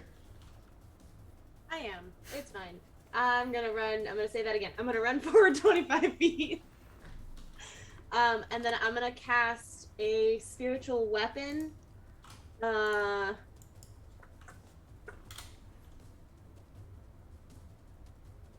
At this one, or next to this one, so like right here. What does it look like? It looks like almost like a staff, but it's made of like these like twisting vines that are like dripping various kinds of ooze. Just like if poison was a weapon, basically. Nice. And then I'm gonna smack this guy with it. Mm-hmm. Oh, I actually wanted to put it up here. Okay. hit him with it, which is, let's see, 1d8 plus spellcasting. Ooh, that's pretty good. 10 points of force damage. All right. Yeah, your spiritual weapon smashes into the creature, kind of pacing it against the wall of that shack. It will slump to the ground and lie still. Okay, and that was, yeah, that was my action and bonus action. That's it for me. All right, Helianthus is next. Okay, this seems bad. I'm gonna move kind of over some just so I can see everything a little bit better. And then I kind of look up, you know, look up some. I see these things in the tree. There's a lot of things, and I summon a storm cloud. Ooh. Nice. That is going to, you know, rumble ominously. It gets maybe a little bit darker, you know, it's fine. And I want to each creature within 5 feet. I guess, well, I don't want to hit any of my friends. If I'm picking a point, do I pick an intersection or a square? Intersection. Okay. I will send an arc of lightning over here to hit these 2 mushroom friends, and they need to make a dex save. All right. We'll have the mushroom rolling first. So the mushroom succeeds and the cabbage does not. Great. They take, oh, that's good. 8, 14, 20 Nice. if they fail, and 10 if they don't. Nice. Yeah, the lightning sizzled into the cabbage, reducing it to cinders. Good. Does the other guy look bad? The other guy looks, yeah, is definitely kind of beginning to get singed and fall apart a little bit. Cool. Great. I'm gonna step back a little bit. That's it. All right. After that is the mushroom that just got sizzled. It kind of turns. It doesn't really have eyes to glare at you with, but it will continue to strike at the green-haired Quandrix student with some fungal claws. Oh man, it does not miss. Each of those strikes elicits a pained cry, and she looks wounded. After that is this nettle blight over here on the far side, stabbing in at our dryad friend. Is he a dryad? I'm remembering he's a dryad. That looks right. He is a dryad, Looks yes. dryad-y. Ha, I know my stuff more than I know my stuff. Wait, more than I know my stuff. Anyway, point is, he slices and stings. Pew pew. That second one hits. And our dryad friend needs to make another con save. For reasons that I guess we don't know yet. Oh, they're looking bad. You see the dryad stumble a little bit, clearly reeling. They look okay physically, but something's wrong with the stabby stabs. Stella's next. Oh, gonna move over here. 5, 10, 15, 20. From here, can I see this particularly nasty looking one? You sure can. Alrighty. Right next to it, I conjure a whirling ball of fire. It's a flaming spear. Goodness gracious. Please make a dex save. All right, dexterity saving throw for the nettle blight there. With an 11 will there. fail. If it's there, it might hurt the dryad. Well, I have to conjure an unoccupied space and then move it into its space with bonus action. So I move it into the nettle space. I think right? if a creature ends its turn adjacent, they also take damage. Ooh. I'll put it here instead, so it's adjacent to these these nasties. Okay. Oh, I should probably note these weird looking ones are up in the tree. They're high up there. Oh, okay. These 3 nasties. Sure. Sorry. All right, great. Anyway, point is, that one takes 8 points of fire damage, and sizzles, crackles, pops, and burns. In that order specifically. Then it is Cabbage turn. Unless Stella, did you have something else you want to do? No, that was action, bonus action. Right. Okay, cool. Yeah. So Cabbage is dead. Creeper. This creeper up here is going to send beams of light streaking down towards green-haired lady. Pew pew. Thankfully, she's able to duck and dodge out of the way. It is this Nettle's turn down here, which is dead, followed by Cabbage in front of green-haired lady, which will try to grab her. It misses. Maktok. Then it ends his turn next to the fire. Oh, yeah, it doesn't really have much choice, does it? I mean, I guess it's not... Yeah, I guess it could run around, couldn't it? Oh, then the Dryad would get an attack of opportunity. That's true. I think fire is scary to plants. Oh, yeah, for sure. So I'm going to have it do that, and he's going to try to Briar Vine it. Yeah. He hits for 12 damage, which will rip it apart. Nice. All right. No more cabbage. Down to Maktok with his Briar Vines. He does seem to regenerate some health. Cool. And then attack this one. He misses. Though he doesn't seem poisoned. He's just, a little bit off his game. After that is Mushroom, which is next to Fergal, and we'll strike at Fergal with some fungal claws. Oh, they both hit. All right. For 9 and 13 points of damage. It's 22. And 2 of the con saves. Yeah. Not for this fellow, but for the other fellow. After that is Vega. Vega begins to run forward, and realizing that she doesn't quite have the speed to kind of join the melee, her body will dissipate in that warm smelling smoke, and then will reform right next to Fergal, Nice. casting Misty Step. And as her body reforms, she is already swinging her sword down against the blight. So first attack is going to be 18 to hit. Yeah. For 11 points of damage. Nice. And then the second attack, she's actually going to put some stank on it and smite. Okay. Is this thing a fiend or undead? It's just a plant. Excellent. So it's just going to be regular smite damage. That'll be a 12 to hit. That will hit. For a total of 5 slashing damage and 10 radiant damage. All right. 2 strikes. First one cleaves into it. Second one cleaves and then explodes with a shower of light. The creature looks very, very injured by that. You see mushroom caps kind of falling off of it, and its body is scorched.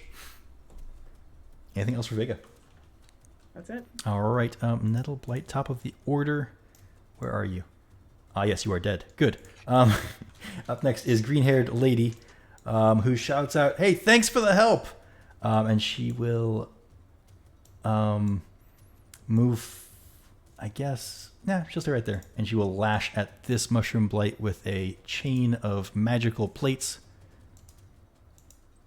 An exponential lash, if you will. They like polygons. They are. They're like, yeah, they're funny looking polygons in a long chain. They get bigger with each one. And she will send that one slamming in a long circle over to this one, which will then take 9 points of force damage. And she will book it. She'll say, "Boy, are we glad to see you. These plants are, they're awful. They're really bad. Don't let them touch you." Noted. Fergal's up next. Okay, I will attack the mushroom one next to me. Attack. Oh, I'm on my spell page again. There we go. Attack. I'm fail horribly. Oh no. Luckily, I have more attacks. 26. There we go. For 7 points. Nice. That will crush in. That one kind of stumbles, doesn't quite fall, but looks bad. And I have one more bonus action. Nice. I'm going to re-roll the damage, though, because it's less. So 5 points of damage. That's exactly as many hit points as it had. Woo! Nice. And then I'm going to use the feature I haven't used yet of my swarm. They're going to actually pick me up and move me 5 feet. And then I will move and take cover behind the shack from the radiant damage. So you just have like pests bubbling up from the ground and like carrying you around. Yeah. That's amazing. Yeah. Also horrifying, but amazing. Awesome. Nice. After that is the Dryad friend, who will continue to regenerate some health, though they don't look so good. We'll strike out at the Wounded Mushroom Blight with a Briar Vine and miss, unfortunately. You can see their Briar Vine kind of streaks past the Mushroom Blight. They're not looking so good. Their eyes are kind of half closed. Up next is this one up in the tree. It will kind of look down, its creepers kind of pointing in different directions. It will settle on Vega, and will send 2 beams of light streaking down towards the paladin. 18 might hit? 18 hits. All right. 14 not so much, right? And 14 does not. All right, cool. So 11 points of radiant from that one beam that strikes you. And it will kind of shuffle around the tree a little bit, going to the other side. Still in the branches. Next up is the Nettle Blight down here, which is still active. It will turn from Urzmaktok and rush towards Vega, leaping over the body of its fallen mushroom friend. And it will lash forward with an arm covered in stingers. 11's not going to hit. How about a 22? Yep, that does it. So 17 points of piercing and poison total. Whew. And we need a Constitution saving throw versus poison. Oh. Versus poison, not disease. Perfect. Hey, a 15. Nice. You do feel like a horrible sensation in the arm that took the blow, but you're able to bear the effects without too much adversity at this point. Yeah, you weren't joking. Series next. Okay, first. Yeah, okay. First, I'm gonna move my weapon over towards the Death Nettle Blight. Oh yeah, for sure. And smack it. Mm-hmm. I have to roll that first.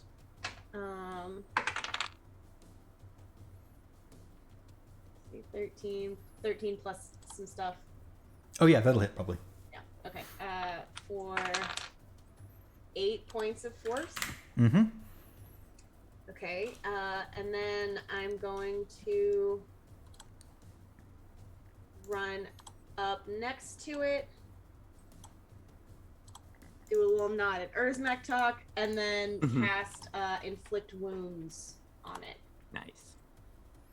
That is a 19, 25 to hit. That certainly hits.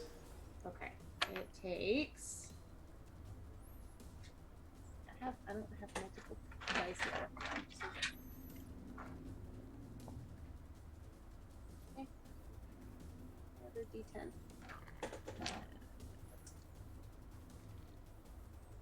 10, 11, 18 points of necrotic.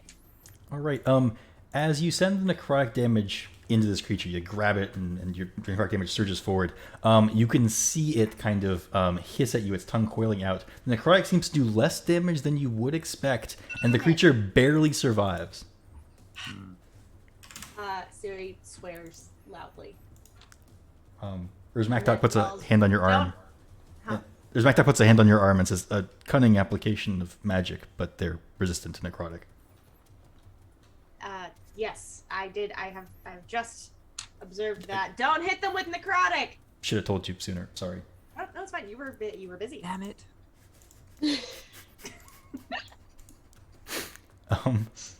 I guess that would be Siri's turn. So we'll go to Helianthus. I am going to focus my eyeballs over here and send some lightning right here. Right on. So those people make dex saves? People, Yeah. plants. So we'll go top to bottom for this one. The Nettle Blight fails and the Mushroom Blight succeeds. It is 18 or half. Nice. Both of them are barely alive. Really charred husks that are still moving. Dang it. That's all. Okay. After that is said Husky Mushroom Blight. It will continue to lash out at Melwithorn. Yeah, that's his name. with fungal claws. 2 hits on the Dryad Mage for a total of 17 points of slashing. The Dryad falls backwards and looks absolutely awful. Large sap oozing wounds appearing on their chest and shoulders. Up Are they next dead? is the Nettle Thorn next to them, or Nettle Blight. It will try to finish the job.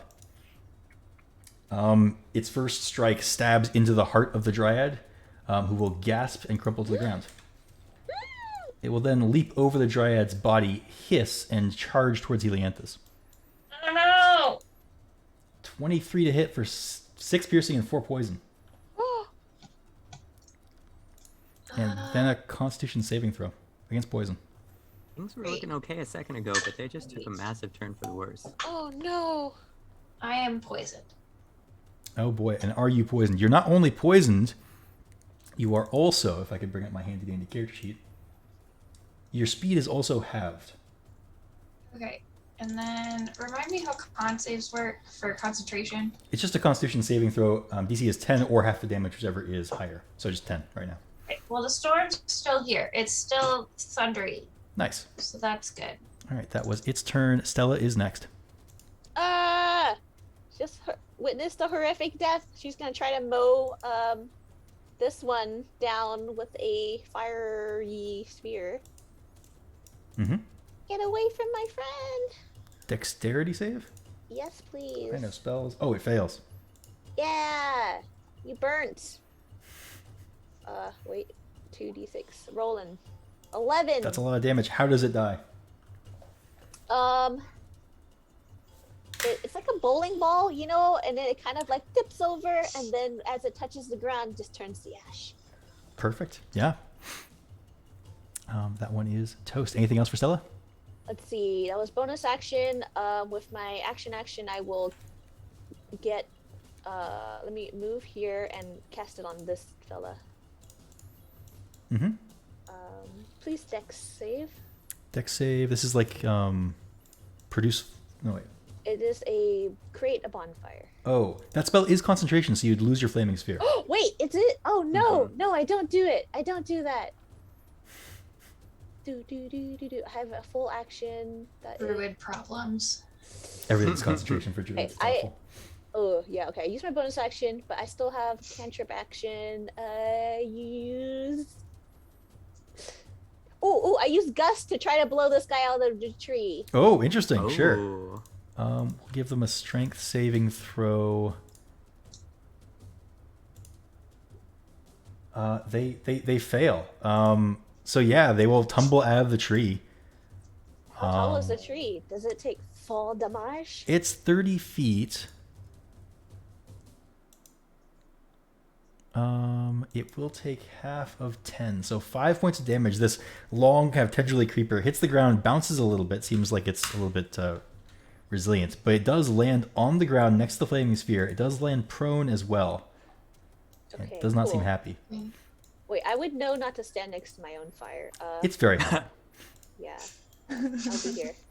If you step in that sequence, it gets to try to attack you Oof.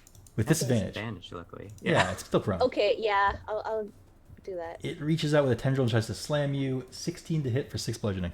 No. Nice. You catch only feathers. Oh, nothing but fluff. All right. After that is the other creeper, which will sense that its buddy is out of the tree and will swing around. It will fire laser beams at Helianthus? Yeah, it doesn't know who's controlling the fireball. Beep, beep, beep. Oh, wait, 2 or 3? Stat blocks. I made them, but who knows what they do. 2, just 2. So 18 to hit. Yeah. So 7 points of radiant there. Great. But that is the only hit there. Urzmaktok is next. He will further regenerate. He looks quite healthy. And he will cast some kind of spell. What you got, Urzi?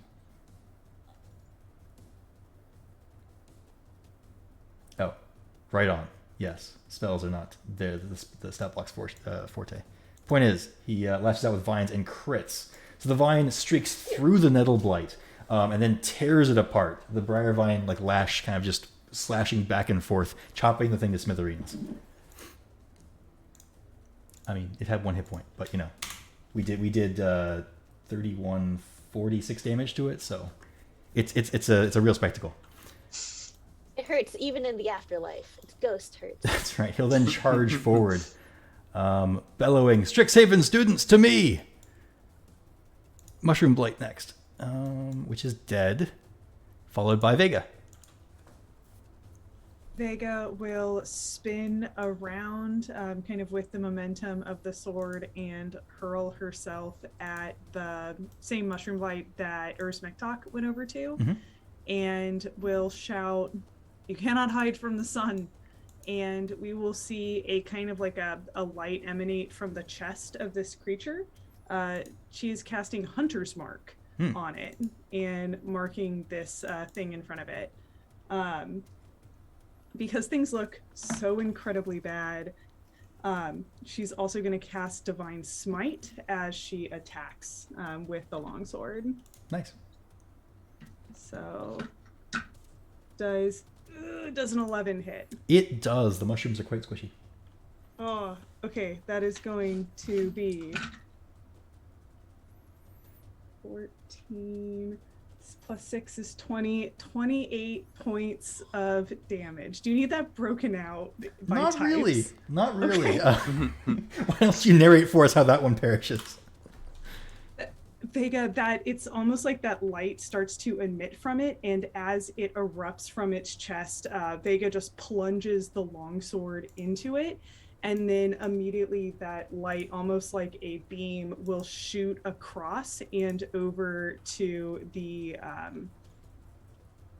blight that just fell out of the tree, and Vega will make her way over. Vega's gonna actually, nope. Vega walks over to that and is going to go for a second attack. That one's up in the tree. That's true. This one's in the tree. The other one's in the ground. But the other one, you'd have advantage. So can she, is she able, can't stand on the tree. Hold on. 1, 2, 3, 4, 5, 6. Oh no, wait. I moved on this turn. That's true. Okay. Can I think you're good. And if I'm next to the circle, I'll get hurt by fire. Yeah, it's a little bit flamey. Yeah. Am I able to stand there? That's in the tree. Or no? Yeah. Ugh. Okay. Yeah, screw it. Vega will step forward and then has...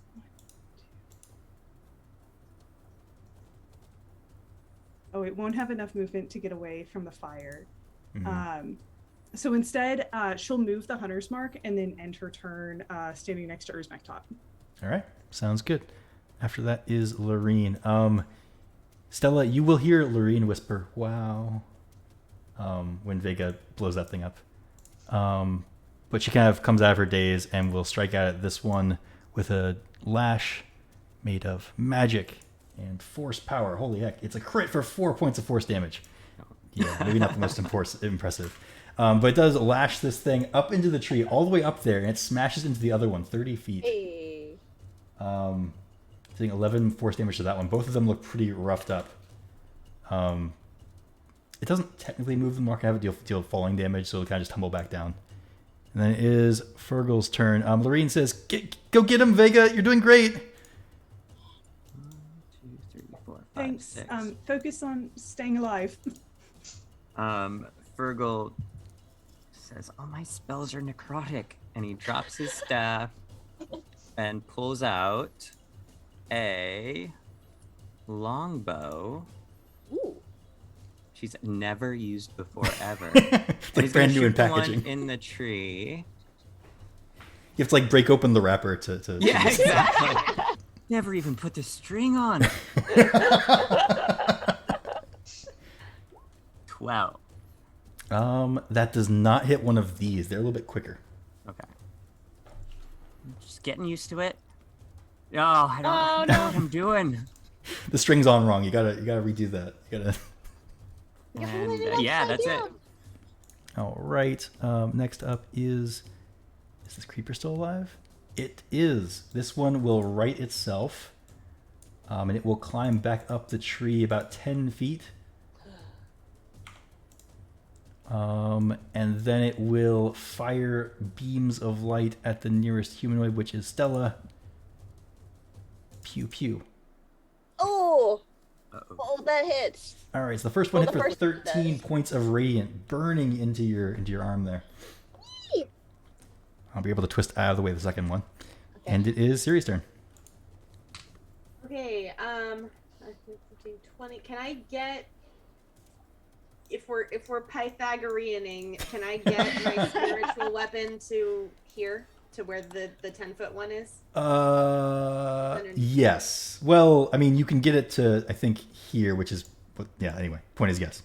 I want to send it like 10 feet up also so that it can hit. Really just flying in the face of Pythagoras, but that's okay. We do that here. So yes, you totally can.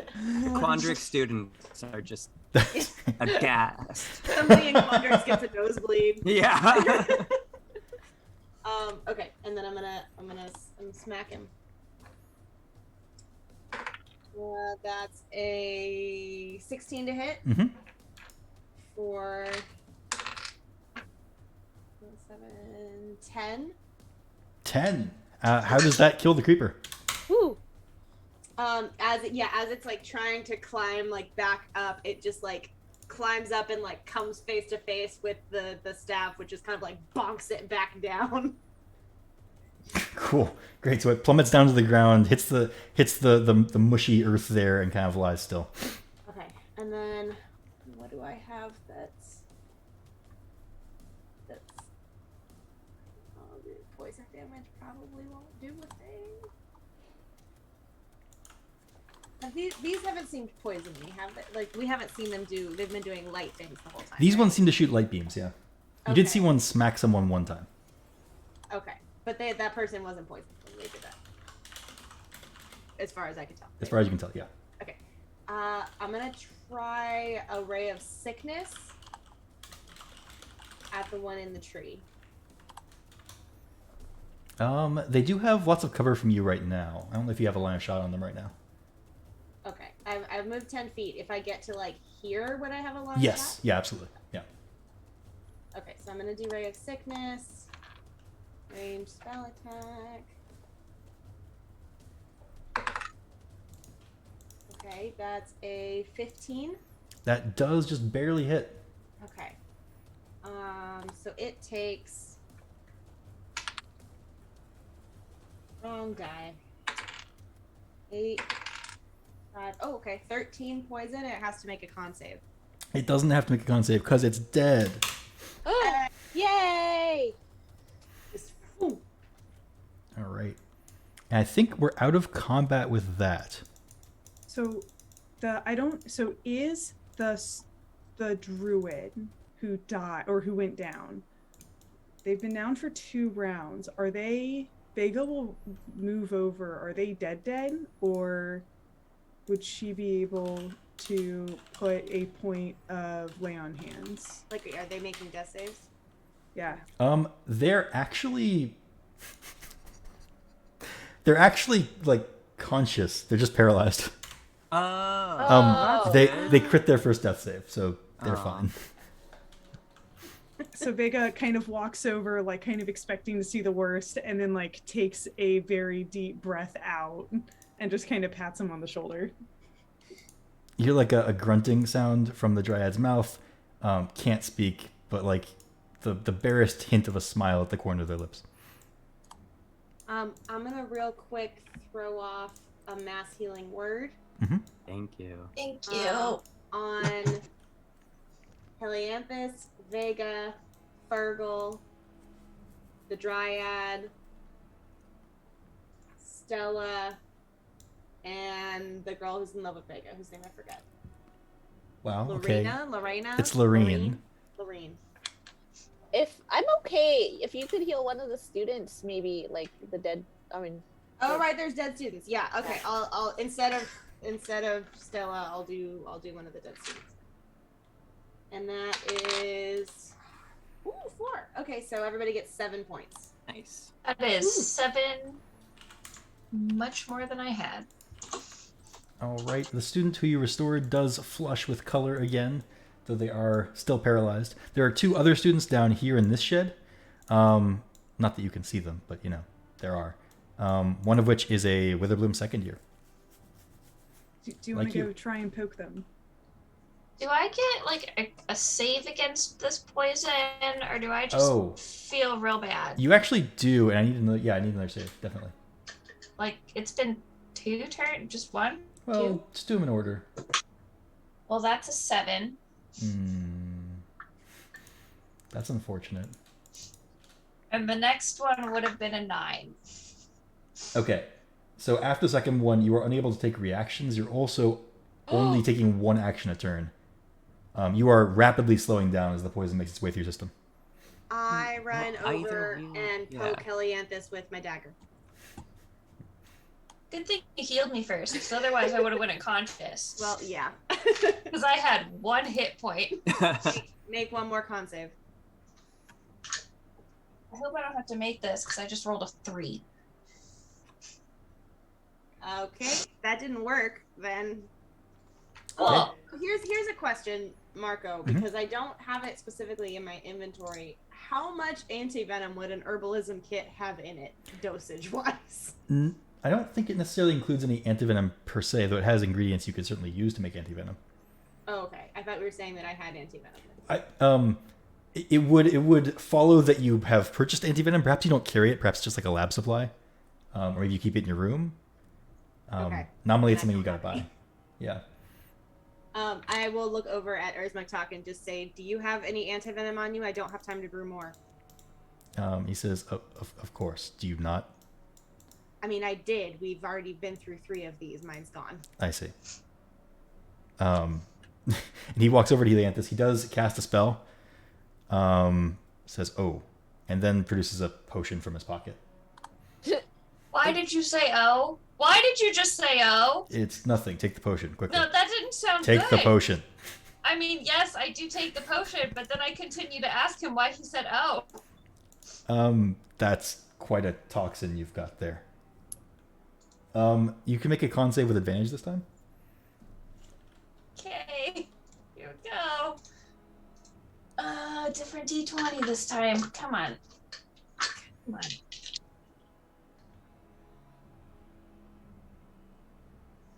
It's a 6. With advantage?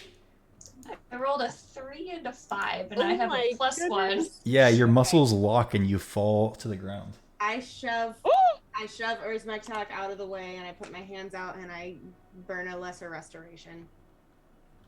All right. That does get rid of the poison. And you're able to move again, Helianthus. I really didn't like that. I really didn't like that. That was why are we doing this? It's important. I mean, a lot of people are still around because everyone did their best. Is there anyone else who else is paralyzed, poisoned? The Dryad is still paralyzed. They're also really rough off. This one's paralyzed, and these 2 down here are paralyzed. I think Take a we're look gonna at help Siri. all of them. I can't do that enough times. Maybe we can like barricade them in these little rooms until they get better. I can help a few people. And Vega will go cure the paralysis on the Dryad, using 5 points of lay on hands. Nice. We'll do the same. Before she does anyone else but the Dryad, Siri will say, "We're not done." How much more do you think is left? We don't know. We still haven't found the person causing this. All right. No, you're right. I'm not telling you Okay. what to do. There's No, it's more. it's the right call. Vega looks down at the Dryad, and then Urzmuktok. Help them. Urzmuktok says, I have a few potions I could administer. I can also stay here and protect them. Are you chasing after the woman? What woman? Do you know What did more you about them? Oh, I assumed you knew because you said you weren't done. He looks at Siri. We knew there was a woman. We know that someone's causing it. There was also mention of a man at some point. Oh, What did you see? I've just seen a woman in the Sedgemoor, clad all in black with pale skin. She came. I saw a black wave blast off of her, and then the plants in the swamp all came to life at once. We've only heard about a woman. Where did you hear about a man? Oh, I got a message from a friend. We can talk about it later. Can we get everyone who's paralyzed barricaded in one of the sheds? Like, we can take the time to kind of like just pick up bodies and just consolidate all the randos. Yep. Urzmaktok can do that pretty easily. Cool. I'm gonna heal myself while that's happening. Right. I'm still. Also, Vega, did you take your 7 points? Yes. Oh, yes. Is no one else concerned that she got a message that we didn't hear about until right now? It's I'm wizard concerned by school. that. There's all kinds of magic going on. But why would you not mention that until now? I did. I said we have to go.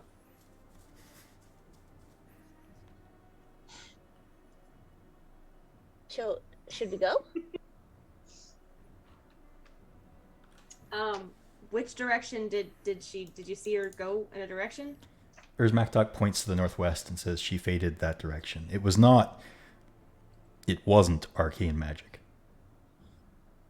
There was no incantation, no gesture. It just happened. Something is deeply off about that woman. Maybe a magic item of some kind, or Could be. He nods. Could be. How many of your classmates did you bring out here? Are there more students left? This is all of them that I was charged with. Like, how many groups in the class altogether? This is all the students in my course. I don't know who else was in the Sedgemoor. I don't have a list of everyone in the swamp. Has the screaming stopped? Yes, for better or for worse. Okay, so one way or another, we're probably Okay. clear on students.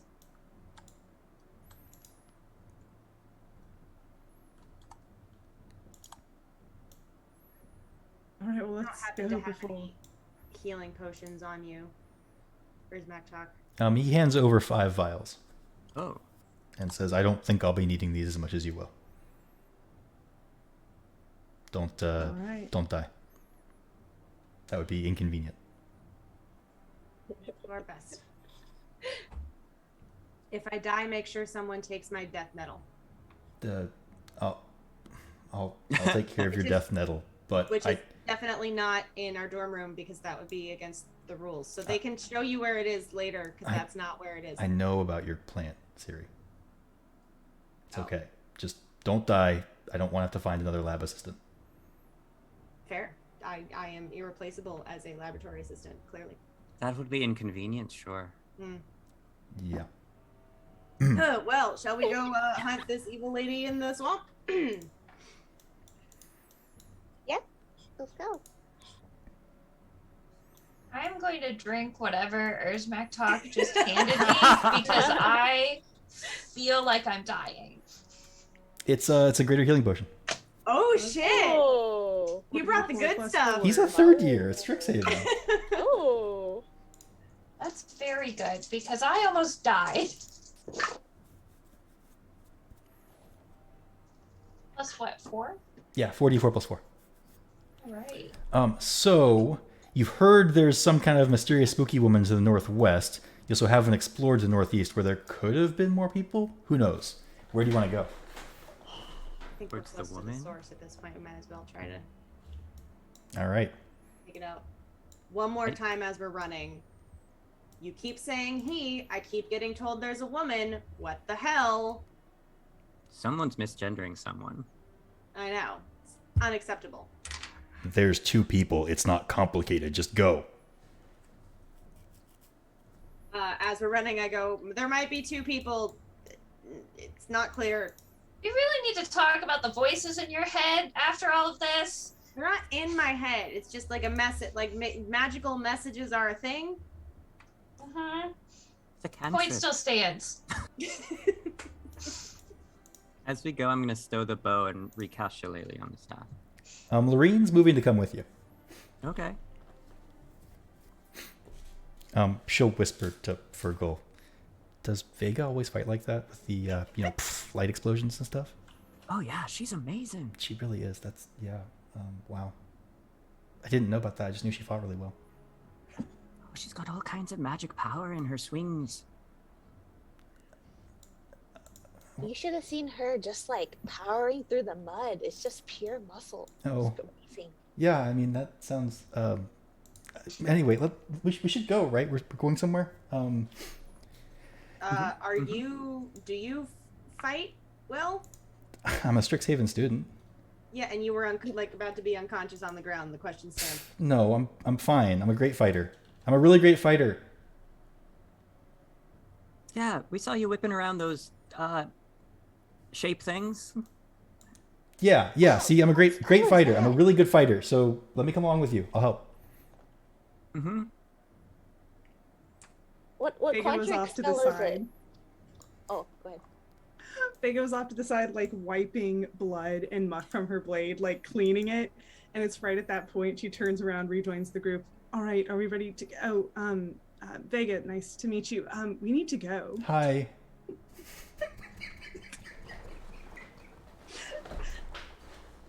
Siri kind of rolls her eyes and just says, "I'm healing all of them before you," and starts moving.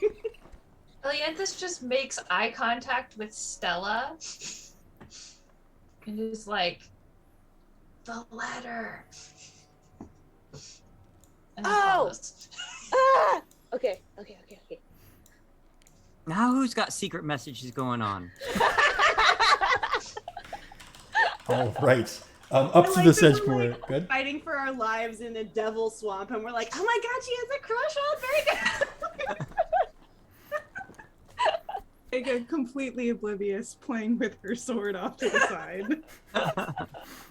All right, so tromping through the Sedgemoor further and further in. At this point, the Sedgemoor itself is very, very dark, unnaturally so. The sounds of the swamp becoming more and more sinister.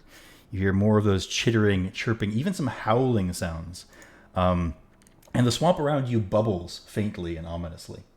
It feels as if the plants themselves are reaching in towards you as you push in through this large kind of enclosed grove of trees with creepers and vines bound between them. Inside the grove is a group of individuals. In the lead is one of those nettle blights, kind of scanning the area, its eyeless face pointed in your direction. When you kind of break through the grove, it does howl and hiss. Behind it is a woman. She looks like she could be a Witherbloom student. Maybe. She has a collection of pests around her anyway. She's not pointing towards you. In fact, she's facing the other direction. And I guess Fergal and Stella, you can see past her into the dark and gloom of the Sedgemoor. There is a faint shape way up in the corner of the map. I'm not showing you the token because you can't see the figure that it is, but it is a massive figure. You can make out a huge outline and a large number of limbs in the gloom. It seems to like kind of move ahead in your direction and then fades back into shadows. Wait, a head? Whoops. Like, Ah! Huh? What? Anyway. Just a little taste. She turns at that and shouts out, well, you found me, finally. And I was worrying nobody would be able to best my minions. Let's get this over with, shall we? I have things to do. And those things are exactly what's the goal here? Killing everyone in Strixhaven, for starters. With that, she gestures, her hands raising. And out of the muck of the Sedgemoor rise two more of those nettle blight creatures. And we should roll initiative, probably. You failed to kill a single person, and there's like hundreds of people on campus. She says, "Oh, you think I've failed? Uh-oh. You Yes, fools." actually, yeah. Oh, there we go. That would be a dirty 20 for me, please. also got a 20. I have a 14. Sorry, I got 20 for 16. Siri, 20 for Helianthus, 16 for Vega? I have a 16 deck, so I'm going Helianthus before is gonna Siri. go before me. Okay, 7 for Vega. got it. Hmm. Virgil's still concentrating really hard on his summoned beast. Have to make sure Aurora's all right. That's right. I've been making concentration checks. Sorry, it was 7 for Vega? 7. All right, cool. Cool. What's Lorena fighting with? Lorene has her sleeves pulled up, her hands up in a casting posture. And you can see her brow furrowed in concentration. You know, as Quandrix is always thinking their way through fights. Oh, look at that.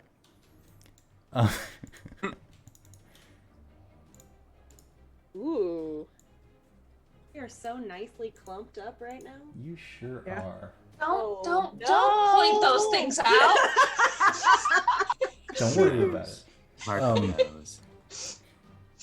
The woman cackles to herself and casts a spell.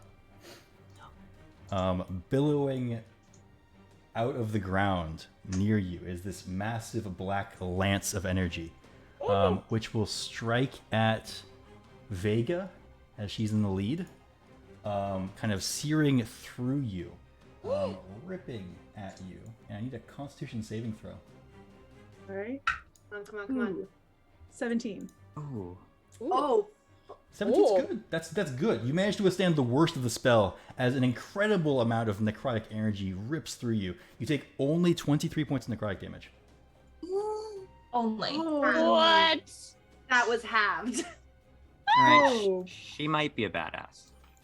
Oh, okay. So Vega remains standing, but like her longsword kind of plants in the ground, and it's only through leaning on that she's kind of holding on, and it doesn't look great. She You can cackles. probably only do that once, though, right? I mean, she probably once a day. She cackles kind of and thing. says, "I will show you how good I am at killing people." "Oh God." Lorene's next. Lorene runs forward and says, "You can't do that to Vega," and will attack this nettle blight. Oh, she's gonna die. Oh Don't no! do anything foolish. She rolls a nat 1, so her lash Aw. lances past the nettle blight, striking It's at the the thought mud that next to it. counts. You She's see her gonna die. expression go like it's completely crestfallen. Her expression drops, and she realizes where she is. But she turns to Vega and says, "Don't worry, I'll protect you." Aww. It's Helianthus' turn. She has really good intentions. Hey, Siri, this kind of seems to be your thing. So, here, have some help, and I'm gonna cast haste on you. Oh shit. Okay. Ooh. So, 2 AC, Dex advantage, and you get an attack, dash, disengage, or hide extra action. Cool. Okay. And then I'm gonna just, go over this way, just casually away from all of that. All right. Do note that unless you have a good way to move through the Sedgemore, the watery stuff is difficult terrain. Oh yeah, I'm gonna Where's go this it? way. We're gonna go that way. That's fine. Siri's next. Oh God. Okay.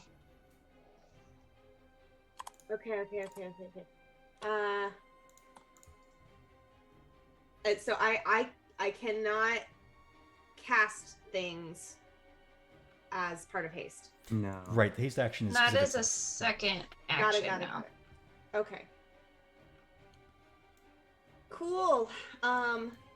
Then I am gonna use my movement and the hasted action to get over here Mhm. through the difficult terrain, just to declump a bit. Well, haste also doubles your movement, so I think you're good to move there with just your Yeah. movement. Yeah. Oh, okay, cool. I'm gonna do that. Actually, can I get to here and then? Well, no, I'm gonna go here and then I'm gonna do a thing and then I'm gonna do the okay. I'm gonna recast.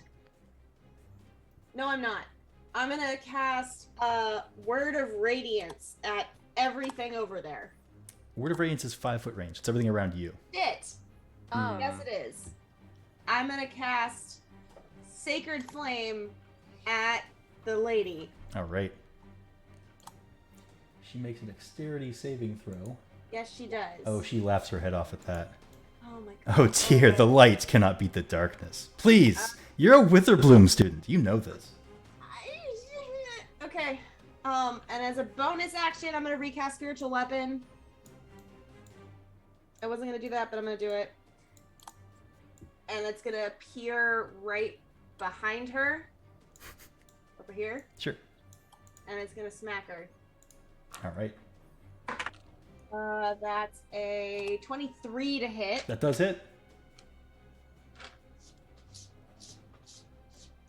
Okay, for 11 points of force damage. Nice. Oh, whoops. That's. She's not at 11. She takes 11 damage. She kind of flinches forward and says, "Really? Is that the best you can do?"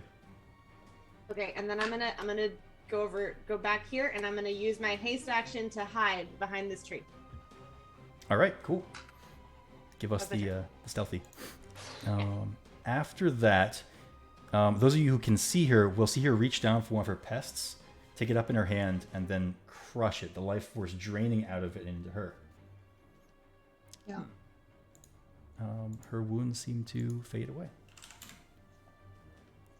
It's Stella's turn.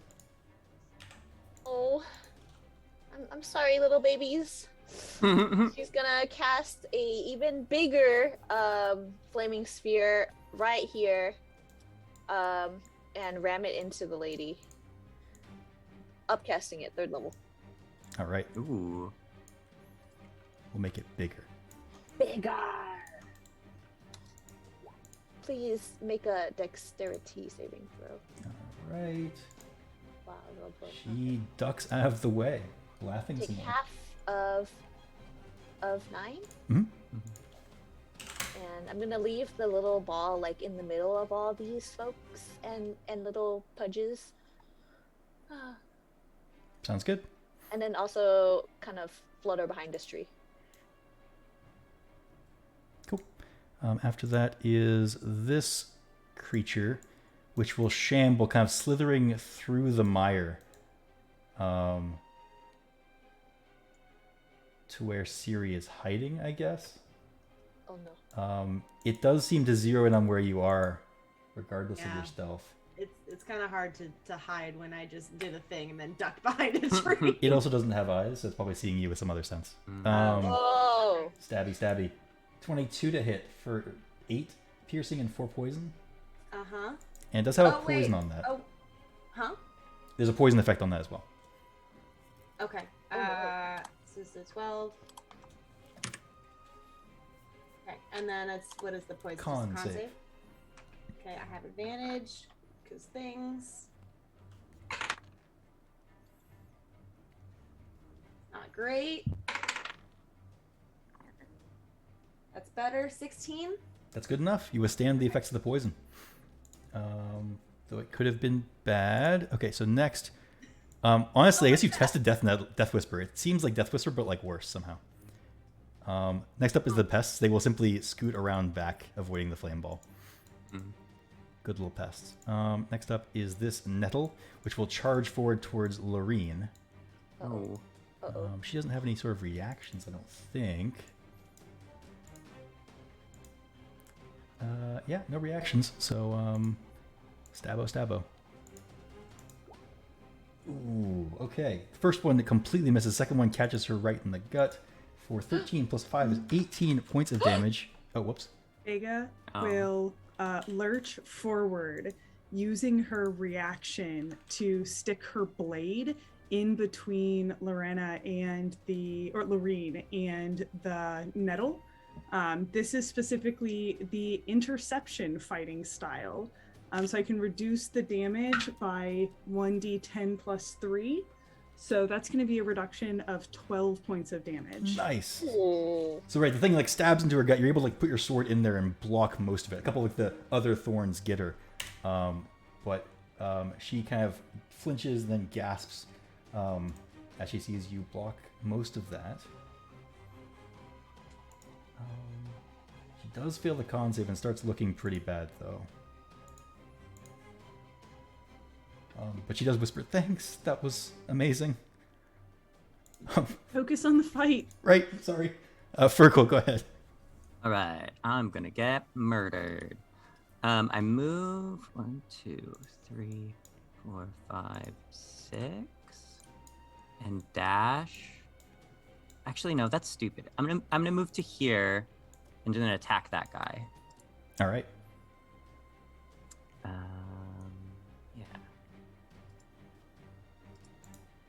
That's good. That hits. To hit for 10 points. It does not like that. It is certainly wounded. Ooh, I am going to use the swarm ability that just lets me add more damage. So I do 3 more points of damage, piercing damage, All right. as the pests bite into the creature. I whack it again, not very well, and then one more time. That's better. Let me roll my d4. So I will do 7 points of magic bludgeoning damage. It with looks that. pretty bad. Yeah, the needle's kind of falling off, and its body looking pretty bad, pretty rough. Yeah. All right, I'm done. After that, its buddy's gonna. Oh, it is going to retaliate. Yeah. Lashing forward with 2 stinging attacks. Ouch. 22 for 10, and then a con save. All right, my con save. Oh, I fail. Is this for poison? It is the poison and the half speed. Okay, so then I'm also going to do a concentration save, and that's the important one. Right. And that I make. Right. It's just a 10 on that one. Second attack is a 16. That does hit. Okay, we need another con save. Versus poison, I make, and concentration. Come on. I make. All right. So just the 11 more points of damage from a second attack, I think. Oh, wait. I have advantage on the poison save. Can I reroll that first one? Yeah, totally. Yep. Cool. Dungaree's doing work. I made it. All right, no poison for you. All right. I do take 17 damage, which hurts. That's true. Oh, it's is the poison? Yeah, good. Oh, does the poison damage come even if I make the save? It does, yeah. Oh, okay. So I take 4 more. Okay. Okay. All right, cool. But you are not poisoned, which is important. Vega is next. Correct. I need a DC 14 Wisdom save from the lady. Okay. All right. Is this a compelled duel? This is a hold person. So Vega shouts, "There is no darkness the light cannot penetrate and destroy." Yeah, let's see how she does on her wisdom save. She does fail it. You'll see her kind of freeze for a second, and then a wave of blackness overtakes her. It does break the spell's hold on her. So she looks really drained after that. Her face a mask of rage, and she says, "You dare!" Okay, but she just burned something. It seems like she has the one legendary. And that's it for Vega. Okie doke. Her turn is next. Before her turn, she will gesture, and I think she's gonna make these. All right, 2 creeper is the damage. You see. Where on who? I automated the ability to roll creeper damage, which is the number of creepers she makes.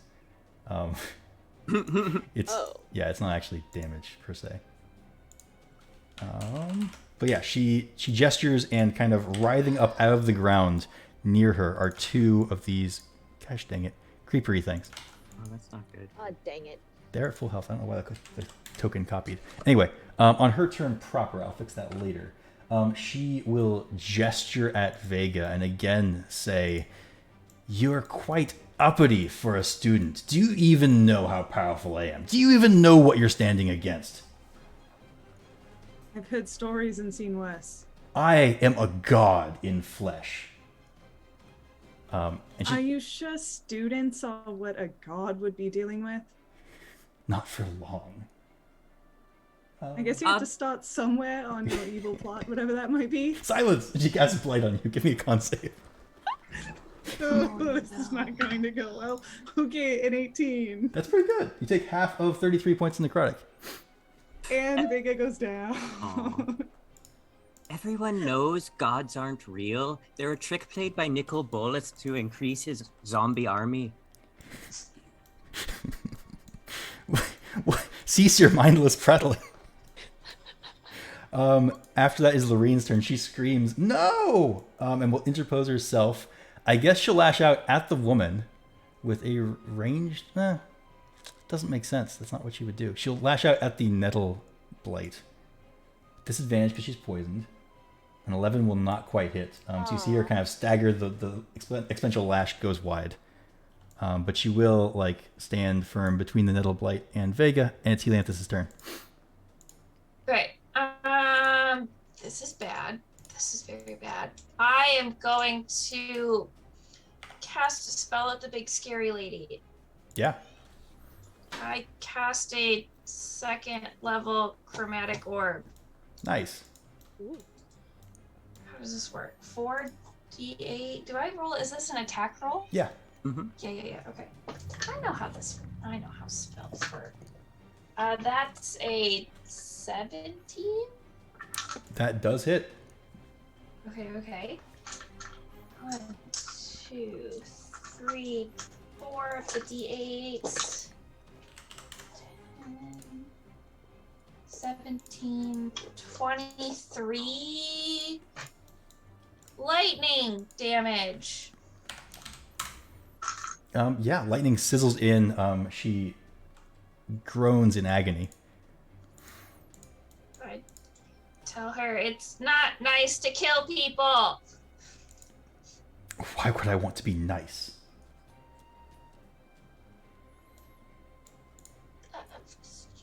Anything else for the Anthus?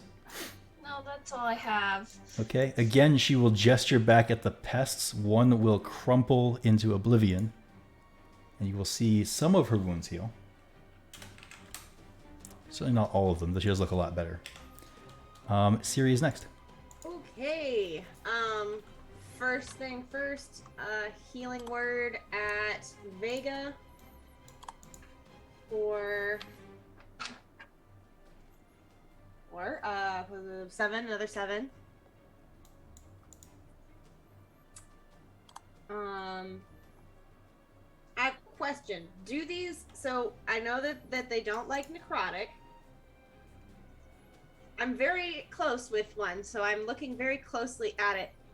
Do they look like they're actually undead? I would say they look about as undead as they can be without looking like they are undead. So no is the answer. Okay. Well, I won't waste the channel divinity then, but that means we're uber fucked. Okay. I'm gonna,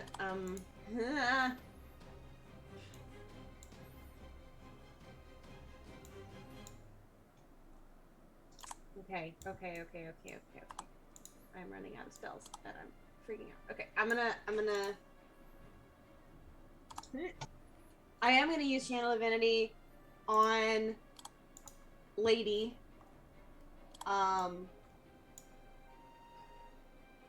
And I need her to make a con save. All right. She will make a con save. Is it against poison? No. Okay, cool. She fails. Cool. She has weakening plague. Oh. That sounds good. I don't know what it is. Her speed is reduced by 10, and she just subtracts 1d4 from all saving throws. All right. Ooh, Yikes. handy. It's horrific. And then I'm gonna use my haste to bop this thing in front of me with the mace that I have. Yeah, absolutely. It's a +1 mace, so this is magic damage if it hits. I have dirty 20. Yeah, absolutely. Ooh. 4 points of magic bopping damage. Mm-hmm. Yeah, the mace kind of crashes into the creature, breaking off a couple spines. It looks angry. And that was bonus action, other action. That's it. All right, Stella is next. Alrighty. gonna move my spear over to boop. Actually, yeah, I'm gonna boop. They look pretty strong right here, these guys. Yeah, they're full health. Yeah, okay, I'll hit one of them. Okay. Um, The one on Just the make a right or mistake. left? The middle one. Okay. This one. Right. Cast at 3rd level. It Where- does quickly kind of snake out of the way, so it'll take 5. Yes. Are these vulnerable? Are these? Yeah, are they vulnerable? They to do not fire? seem vulnerable to fire. Oh, damn it. They're very moist plants. Right. Oh, bummer. Green. Okay. Had Well, to phrase it that way, didn't Okay, Juicy. that was my. Just Bonus succulent and action. plump. I don't think that's any better. you? Thick. These plants are thick with 2 C's. With my Just action, I'm dummy gonna thing. bonfire this. No, I can't. I can't do that. Never mind. I got to. I'm gonna run over here. Fly over there. Damn. Everything I have is concentration. I don't know. I blow this guy away from Virgil. Yeah, for Okay. sure. I like Strength that. save. Okie doke. Roll a20, add relevant numbers. Oh, that might actually make it. What's your DC? 15. 15. Does not make it. So we'll kind of get blown away. Is it 5 feet or more? Sorry, I closed it. 5 feet. Yeah, cool. I'm gonna push it towards the fire. All right, it is next to fire. I guess that's my turn. Okay, after that is the creepers. This one will kind of creep on over here. You'll then see that same glow, Fergal, as it lowers its creepers to point at you, and then pew pew. Okay. First one sizzles in for 18 points of radiant. I think second one's a miss. Yep. This one will fan out in this direction and try to shoot at Siri around the corner there. Oh no. I failed my con save. It's been a while. Maybe Yeah, they're they good. probably made it back Maybe by they're now. back. Maybe they're Yeah. good. Maybe they're good. So we got 2 pews at Siri. Oh, We'll give you like half cover, so plus 2 AC from cover. yes, ma'am. Pew, You pew. also have +2 from haste. Oh. 21 okay. might hit with plus 4 AC.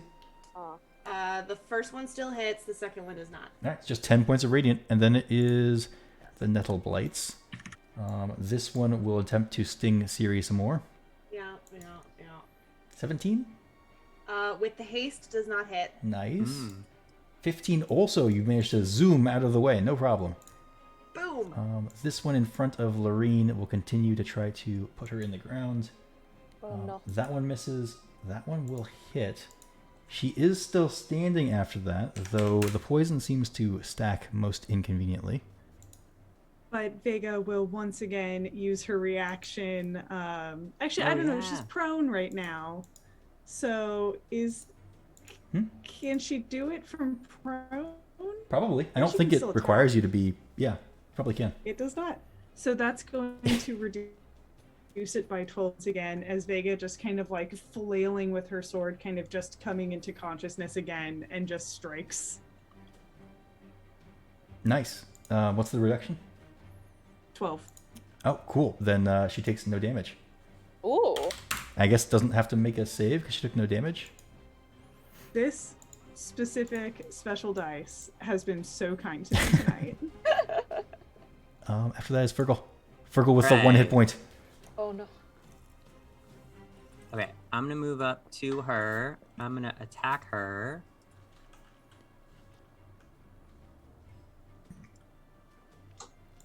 My staff. I will miss. Hmm. Attack her again. That'll hit. Okay, so I'm gonna use my little chompers to do an extra 3 damage, and because I'm not concentrating anymore, I can make her my favorite enemy and do another d4.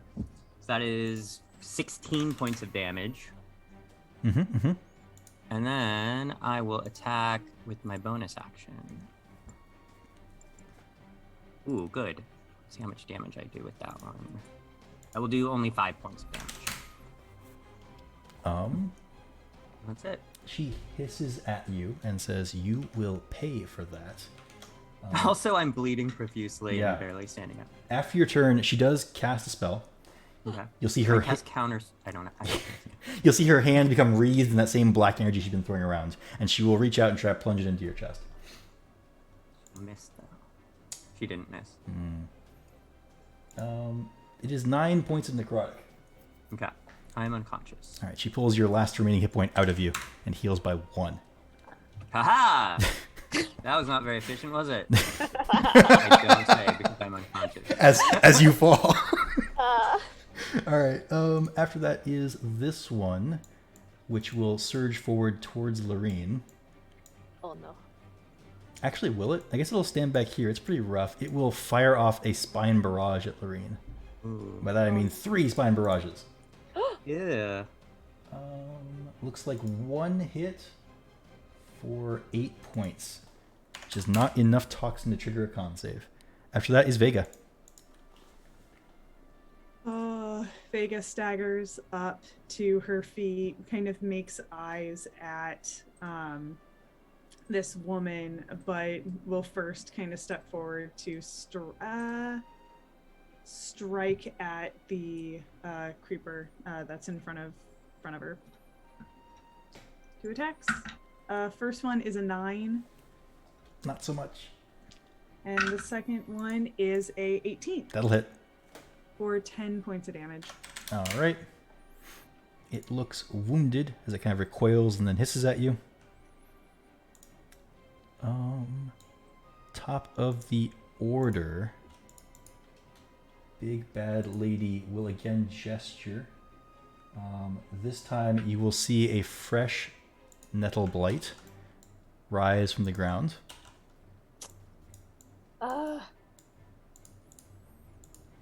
Does seem like she can make any number of these, and she is cackling profusely. You pitiful students think you can stand against Lacrinor Fernglade. You have no idea how long I've been preparing for this moment. Did you say her last name was Fern Gully? I said Fernglade. Excuse you. Oh. That's good. We don't want to tarnish the name of Fern Gully. That's true. She will, I guess, rather than sully her dress with it, well, no, she'll just walk across the Sedgemoor. The mud of the Sedgemoor does part ways for her, so she's walking across relatively solid ground here. And she says, "It's adorable how you try to protect each other. Let's end this farce." But she misses as she tries to strike at Lorene. After that is Lorene's turn. Who, stumbling, does not look so great, but will try anyway to lash out at Lacrinor. The 13 will miss. Healing Ethos is next. I'm gonna try and hit the mean lady with another chromatic orb. Nice. +6, 15? That just barely misses, kind of deflecting off of an arcane barrier that's around her body. Cool.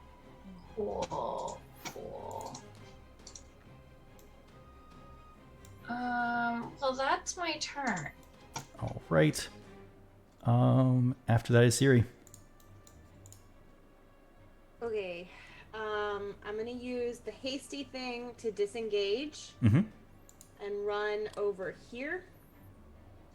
No.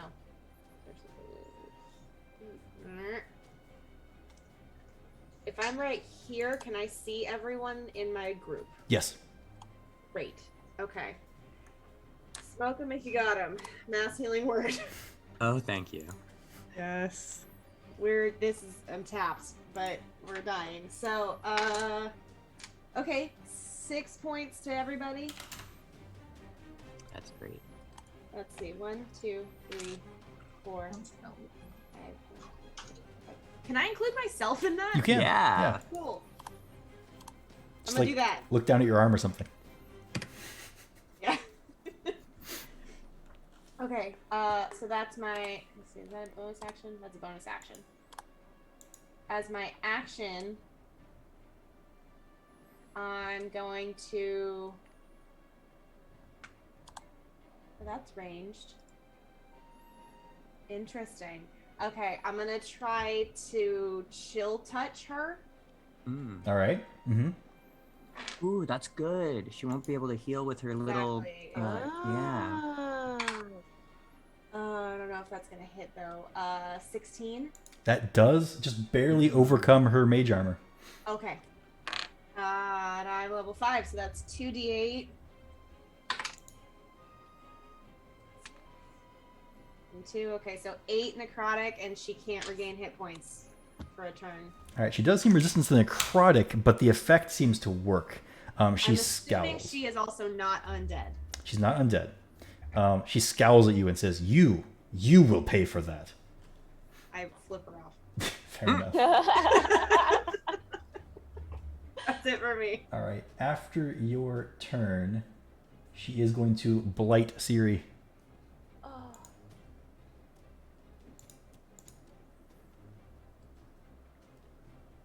It's a con save. You can do it. You're muted. Yep. Blight isn't poison, is it? No, it's necrotic. Okay. No, that's a 7. Okay. Does this count as an attack? It does not count as an attack. Cool. All right, yeah. Black energy surrounds Siri, and when it leaves, I guess Siri is down in the muck.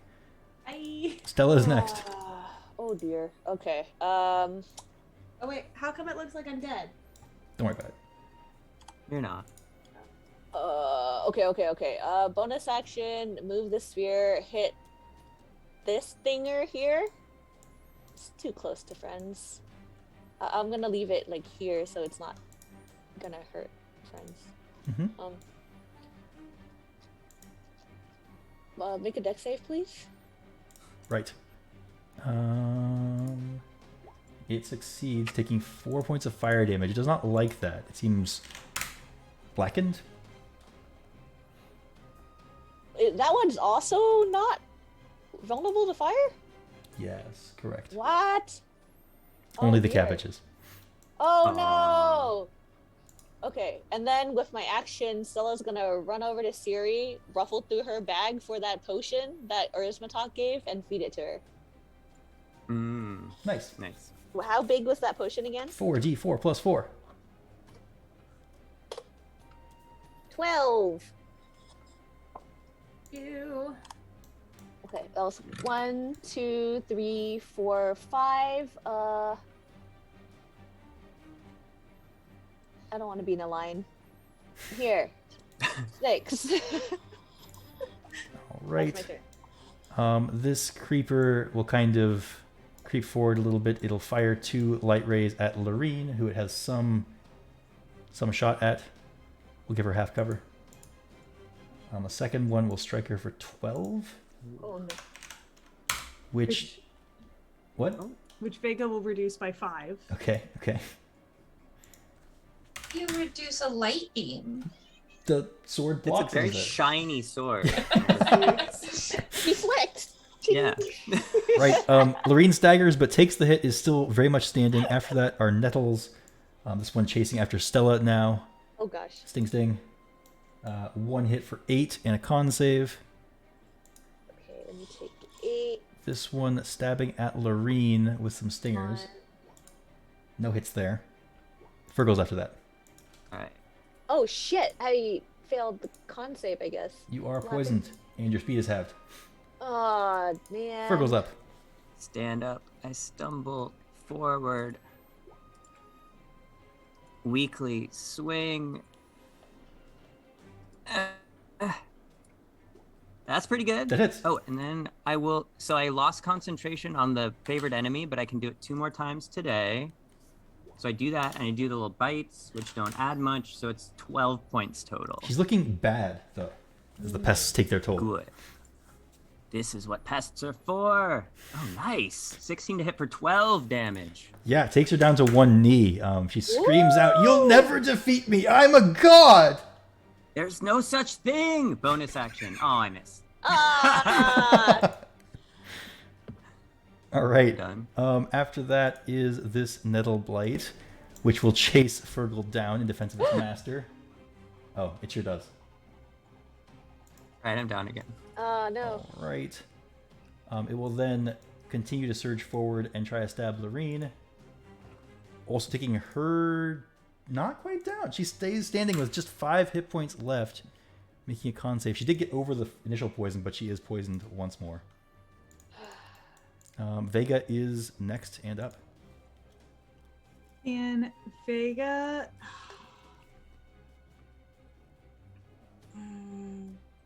Oh, this is really bad.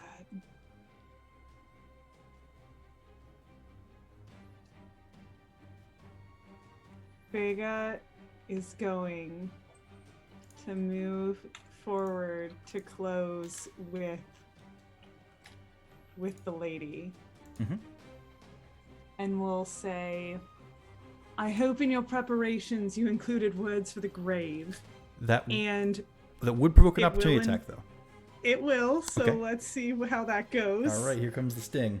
Come on. It misses. Ah. Woo! Come on, Vega, And come then- on. Vega! Uses her vow of enmity to Nice. get advantage on all of the attacks. All right. So that's going to be a 24 to hit Mhm. with smite. Is she a fiend or undead? For our purposes, she has enough fiendish qualities to qualify. Excellent. Whoa. Extra d8. That is a total of 14 plus 16. It does 18 points of damage. How do you kill Lacrina? Vega, I perhaps she opens her mouth to say something, and Vega finally, for kind of the first time in this entire combat, swipes with a very precise swipe, the tip of the blade just beautifully cutting through her throat. All right. And the explosion of light that follows from your smite burns the body of Lacrinor away. You see this massive blast of that black necrotic energy you've seen her use over and over and over again. With it, a howl as a massive extraplanar creature of some kind like blasts through the Sedgemoor, deafening all of your eardrums. And the wind causes you to have to close your eyes as this force dissipates. When you look again, Lacrinor's body is on the ground, slain, and all of the plants that were animated lie in the Sedgemoor's waters, inert. I run over to Fergal, and with my last first level spell slot that apparently I still have, I throw a Cure Wounds. For 4 points of healing. Perfect. Nice. Rolled a 1. Did we win? Yeah, apparently. Lorene jumps on Vega. You were amazing. Oh my god, that was so cool. You saved my life. You literally saved my life. You're the sorry. That was really, No, that was really great. It's fine. Are you okay? No, I don't think so. But I'm moving. I'm alive. Good to focus on. I'm glad you're all right. Yeah, I'm glad you're all right. You're really great. That was incredible. Anyway, I'm gonna go over here now. The shadowy figure isn't there anymore, right? Correct. I hope not. Nothing's here anymore except for one little pest, which kind of squeaks to itself and walks in a circle. I dominate it and add it to my swarm. Okay, you've acquired one of Lacrinor Fernglade's pests. It seems just a little bit more ornery than the rest of your pests. But Does yeah, she have any cool like necromancer magic items? she does have a spell book, and on her is a journal. Oh. We won't have time to read it tonight because we are already okay. over Yeah. time. But suffice to say that as you guys pick yourselves up and begin to kind of piece together what happened here, the professors do finally arrive. Take stock of the situation, heal all of your wounds, and teleport you out of the Sedgemoor to where it's safe. I wanted to get some plant samples as we go. They give you instructions to head back to your dorms and stay there until the all clear is given, and then they teleport back into the Sedgemoor. Can we go to Guillaume's? No, to your dorms. Have food Need a at home. to-go box. You look half dead. What are you saying? Go lie We down. could use food. We look half dead. Go to the Bow's End or something. I don't know. Can you teleport us there? No. Goodbye. I'm so tired. Get on Strict Stash and have them bring food to us. I can go. Stella's gonna go order all the food at Bow's End and carry it back for her friends in bed. For sure. You've never seen the Bow's End so busy and crowded, but they do make a special exception for you guys. Make sure you get enough food. Hurry, my friends are dying. They need food. Right. to wrap it up real quick, the all clear is eventually given. Word circulates that you all are the ones who saved the Sedgemoor / Witherbloom / Strixhaven from a terrible, awful threat. It's not clear to most students what that threat was, and you can choose whether you want to tell them or not in the days to come. Suffice to say that in the aftermath, you're all given plenty of medical assistance and aid. Your prestige on campus has grown tremendously, and Lorene can't take her eyes off Vega. But anyway, yeah, that's probably gonna do it tonight. With you guys having successfully defended the Sedgemoor and Strixhaven as a whole from an awful encouragement by a woman who thought she was a god, but wasn't. Oh, real quick, did Aurora and Urzmek talk make it back okay? They did. They made it just fine. Largely If they thanks to died you. off camera. Oh, that would be upsetting. Oh. That would be awful. I am not quite that awful. All right, and yeah, so we will. That's it for tonight. Concluded our Danger in the Sedgemoor episode of Curriculum of Wonder. Thank you all for joining us. I've been Marco. I'm the DM here. I run this campaign. I also we're streaming every other Friday. A We Could Be Gods stream. It's Divinity Original Sin 2. We're playing through it as a campaign. This stream, Curriculum of Wonder, is every other Thursday here at 7 p.m. Pacific. You can join us in 2 weeks if you'd like. Also, go ahead and give us a follow if you like what we're doing, so you get notified of all the things we're doing. Yeah, thanks. Sarah. I am Sarah. You can find me all over the internet at Sarah L. Kinney. And otherwise, I'll see you next week or 2 weeks from now. And I can't wait to find out what happens next on campus. So see you then. Caitlin. Hello, I am Caitlin, aka a theaterphile all over the internet, and I forgot to update my chat command again. When I'm not doing tabletop RPG stuff, I'm a variety streamer that focuses on vintage and old console games. I'm currently playing Majora's Mask on Sunday afternoons and Final Fantasy VII on Wednesday evenings. I also am on the Masks actual play that just started last week, U-Force Inheritance. Over on Thorny Dryad's Twitch channel. We only play once a month, so you have plenty of time to catch up. It's the first Sunday of every month, and the first episode is now available, and it was great, and you should check it out. We may or may not have destroyed a boat party. It was a good time. Yeah. Next, I think is who's after me? Francis. I'm Francis. I was playing Fergal. I had so much fun tonight. You can watch me with Marco and Sam and Andrea playing in the Original Sin game next Friday, or you can follow me on Twitter, assuming I don't leave that because certain person bought it. At FC Serpa, and yeah, I'll see you in 2 Thursdays. Hey, I'm Sam. I play Stella, and she's still alive. Cool. You can find me on the internet at ShimiArt. There's the links. And also in the Divinity game, and here you go, Andrea. Hi, I'm Andrea. I hang out here. I stream The Sims on Sundays, which is really fun. I started a Kingdom Hearts playthrough because the before a trailer dropped, and I got excited, even though that's not going to come out for years. So that's really fun.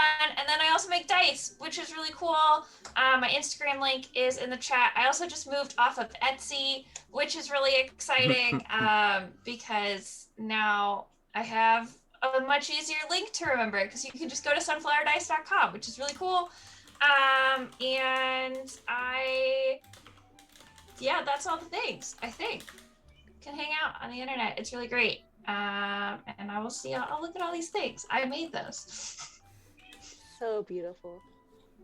Oh man, I made a chat command for Weekly Gods. That was a gamble, honestly. Oh, cool.